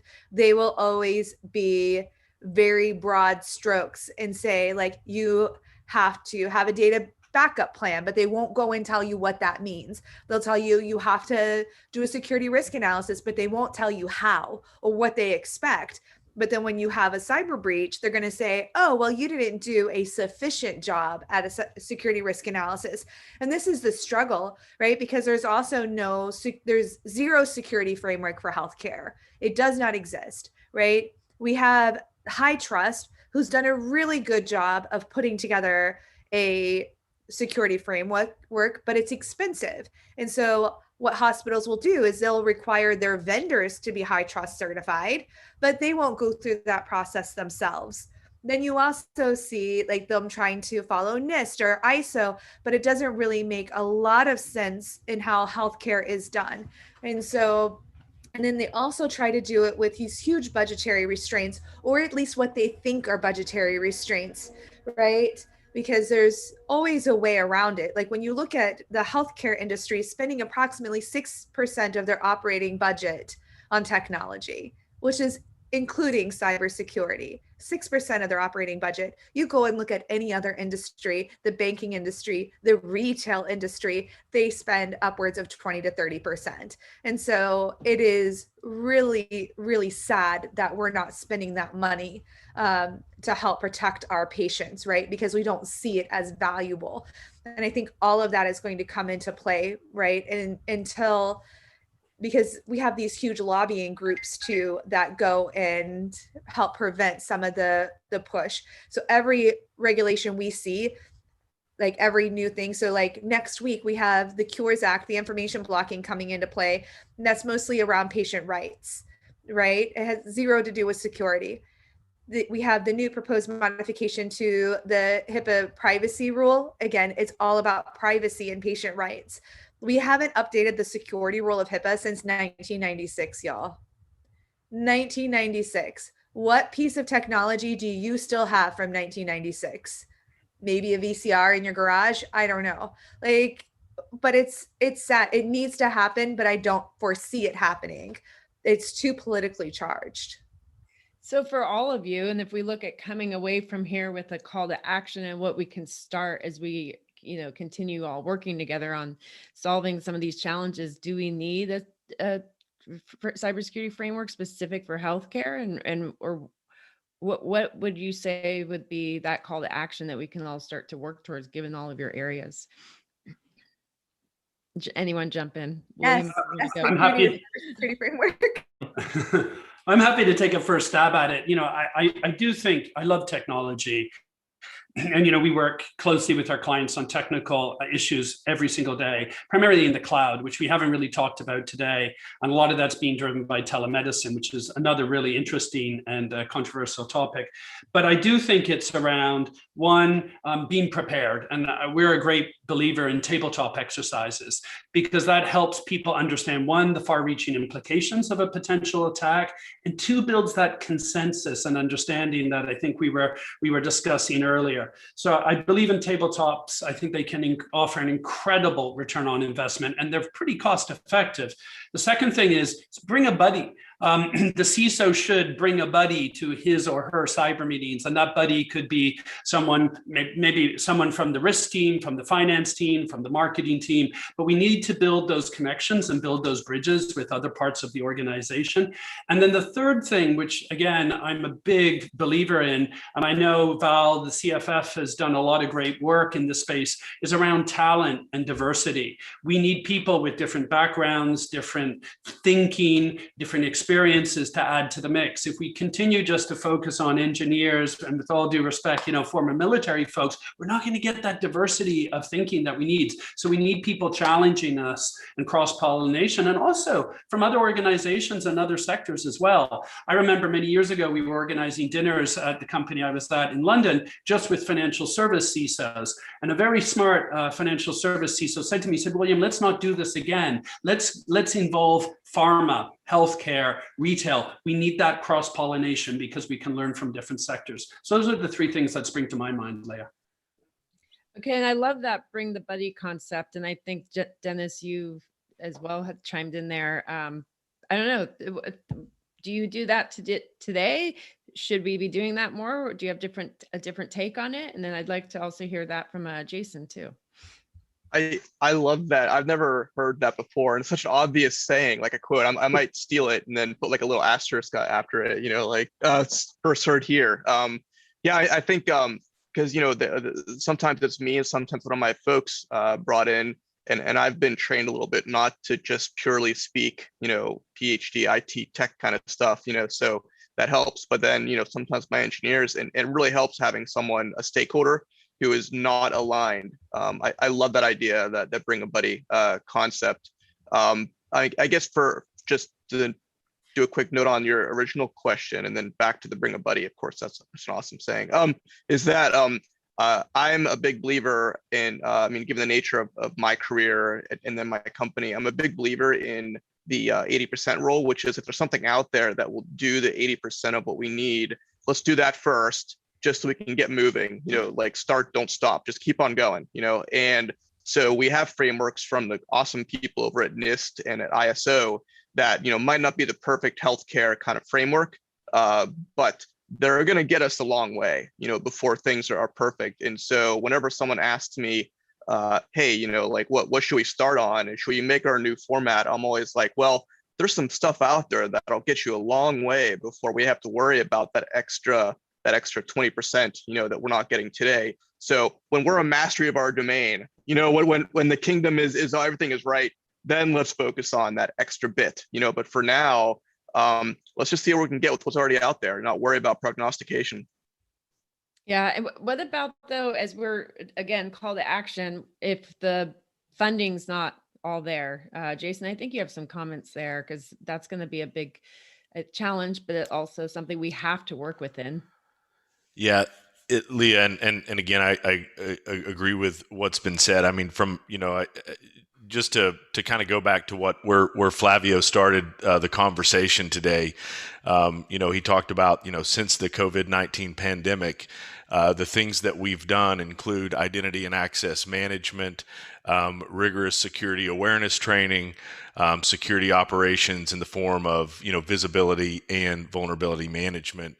And as I read through that, my thought was, well, those aren't really COVID or even healthcare topics. Those are information security fundamentals, right? And when you look at the frameworks that are out there, there are a lot of great frameworks, to Dennis's point, that provide guidance and the ability to mature those cybersecurity fundamentals, which are so important to what we do. I agree. I think and as a part of that, that program creation, program maturation, a part of that is getting in alignment as an organization, as any organization would, as to what are the services that are critical for our business to continue to operate, right? And in the healthcare sector, that's what are those that are critical to patient care, as an example, and then what are the activities that we need to undertake to ensure the confidentiality, availability, and integrity of those systems, right? And then all that is a great exercise. And then it becomes time to write a check, right? And so, that's where it typically gets tricky. And I think, I do think that healthcare also does suffer not only from a talent shortage in cybersecurity, but also I think programs are underfunded by and large. And I think, really it comes down to, are we willing to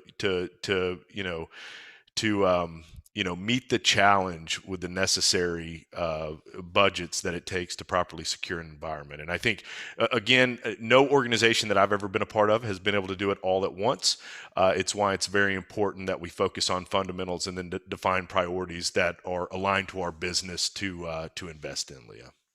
Cool. And, these last 9 minutes, I just want you kind of all to jump in, but if we can look at, so one of the audience members said, the Center for Internet Security, CIS, they have a benchmark, right, which has several controls, or benchmark for software, which has several controls, and they need to map it to HIPAA, NIST, et cetera. And that she suggested, hey, you all can reach out to them and update it with them. So, again, the four of you just jump on in, and because Val and I are going to take some notes here, just in terms of some things that you think we can do and where you can help us and pull on others. But in terms of that.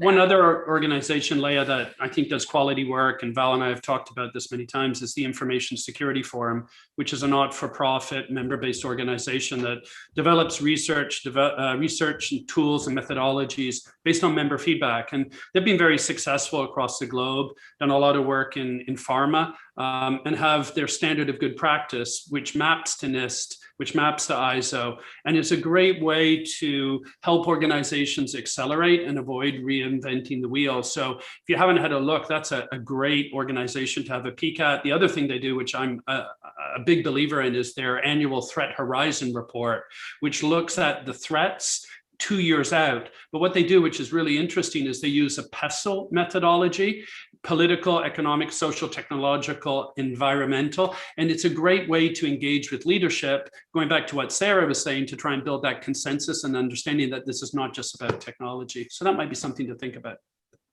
Certainly, yeah.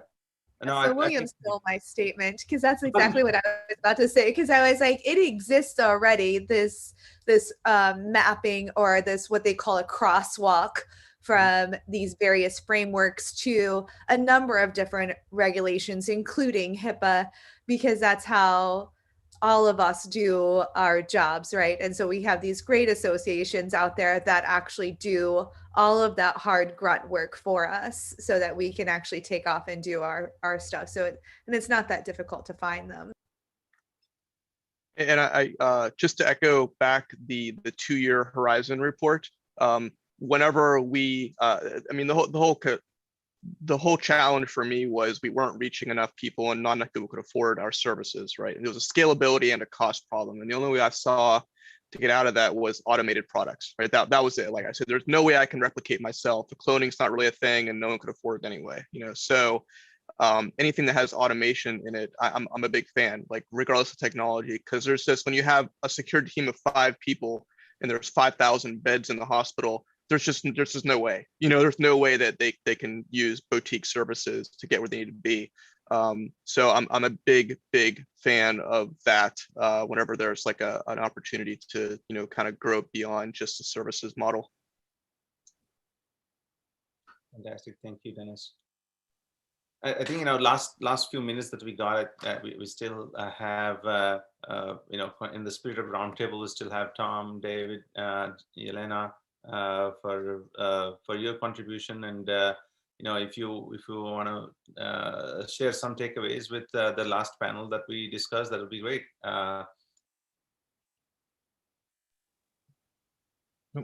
Yeah, good call.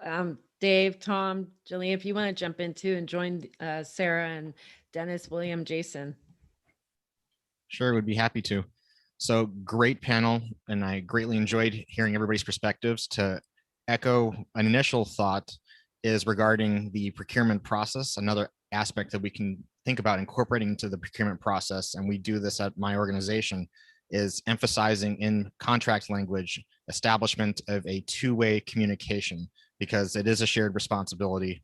And so either side, whether it's the vendor or the customer, they have the capability for potentially discovering risks, and there should be established pathways for communication between both avenues so that you can have actionable takeaways and work together on mitigating those risks. The next point that I wanted to make is regarding this regulatory and framework landscape. I'm actively involved in our national standards community with Amy and the device security standards. And one thing that I've learned through this process and experience is that the standards community is very disjointed. There's a number of frameworks, as people have mentioned, that can address various facets from cybersecurity for either the provider or the vendor perspective. But there is inconsistent expectation from a regulatory perspective on what framework and how should be executed and implemented. So if there was to be a call to action that I would say is that we as a community should be able to come together with the regulatory community and establish what is the true expectation for cybersecurity in our different domain. Absolutely, and you know, I think as we spoke, David, and we're gonna probably have a particular session around this area. I think from the last 2 hours, there is something that came out very prominently. So definitely going to be diving deeper into this. So thank you so much. Thank you. Yelena, you had any other points or feedback to close out?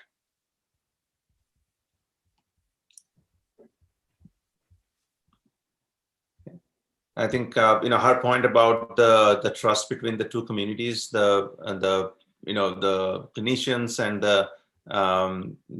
the overall you know, practitioners in cyberspace. I think that is extremely important, and I'm sure that will be something that we'll be looking at and advancing that conversation and connection. So thank you again. Tom, any further comments from you, sir?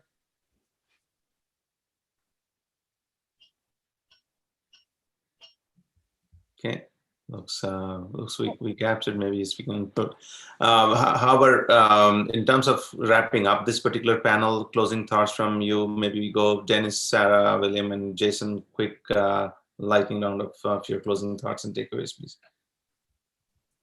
Yeah, even though like my background's technologist, I think my biggest takeaway was validation that there needs to be more people in the room than just technologists.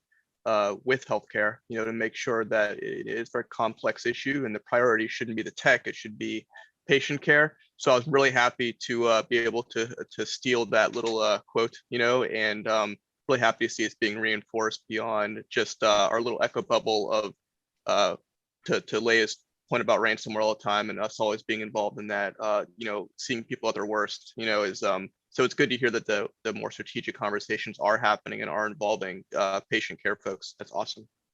Excellent, thank you. Sarah, your thoughts? Yeah, so I think just as a parting message is just to remember to kind of take it all in stride, right? When William and Dennis both mentioned FUD, right? That is something that we hear so much. And when you actually let the FUD get the better of you, that's when you make huge mistakes, right? You either invest in technology that's not really moving the needle forward, or you do things that's going to cause you even more issues, right? So if you just take things in stride, and when you identify it, you really put a strategy in place. We heard so many different amazing pieces of strategy that we could actually start to do. Just start to do that and just take things in stride and just kind of, don't take it easy, but don't let the fear, uncertainty, and doubt get the better of you. Absolutely. Yeah, Jason, sir. Yeah, I think my parting thoughts, Val, just again going back to the kind of the entire panel throughout the day is, continue to focus on the fundamentals. I think not everything is crazy expensive to implement from a cybersecurity perspective. There are a lot of things that we can do that don't cost a tremendous amount of money. Not everything requires a piece of technology. I've been in a lot of environments. I don't know that I've been in a lot of environments that had a point solution deficit as their main security problem. I think focusing on people and process, the people process portions of a security program is important, and I think is definitely required to really get the most out of any technical implementation or cybersecurity program. Excellent, thank you, Jason. William, my friend, Yeah, sure. I think we've touched on most of the points, but I guess the last one I would mention is, if at all possible, we do need to begin to look towards the future as well. I think oftentimes we get so caught up into in the day-to-day grind that we don't have the luxury or liberty to be able to look a little further out and understand what's coming down the pike. And obviously we're putting people's lives at risk, or there's a potential to put people's lives at risk. So I think it's really important we are creative and we think through the far-reaching implications of what we're building. Telemedicine is a great example. Cloud computing is another good example. So looking towards the future. Absolutely, and thank you. Thank you. So I think, in terms of wrapping this up, we are at the top of the hour. So I thank Leah, thank you for driving the last 2 hours, last 2 rounds of conversation, and then Catherine prior to that. Thank you all for staying with us for the full session. And I think this continues to be an active challenge for us. It continues to be something that we would put our time and effort in. I know you do for a fact, for all of you in this panel as well as the previous ones. I think the most critical part is getting this message across to those that don't have the luxury or don't have the access or the awareness, and sometimes the wherewithals to make this happen. I'm always reassured, especially when Jason, you mentioned about that it doesn't need a lot of. It is costly, but you can have a starting point, and we should probably start with something minimal, and then progress from here. This is a collective and shared responsibility. We will bring our buddies, remember that, and I'll always kind of lean on that process, and that's how I have this community. But overall, this is just scratching the surface. This was probably many of the forums, but I would say if one of the first, which we have attempted to bring all the practitioners as well as professionals together from both communities, cyber and practitioners field. The intent of following up this is with World Health Organization to carry snippets of this message and then also a report. I also want to share with you that the Cyber Peace Institute, one of our great partners, that spoke here with Adrian and his colleagues have put together a report. So there is a lot of information now. I think it's the time to act on those information. And many of you, actually, this last panel was crucial because, we always talk about challenges. It's about the solutions that we have to bring. And I think that's where we get started. So this is the starting point. So hopefully, we'll get to real positive impact from here. So thank you again for being with us. And we look forward to continuing to work with you. Again, stay safe.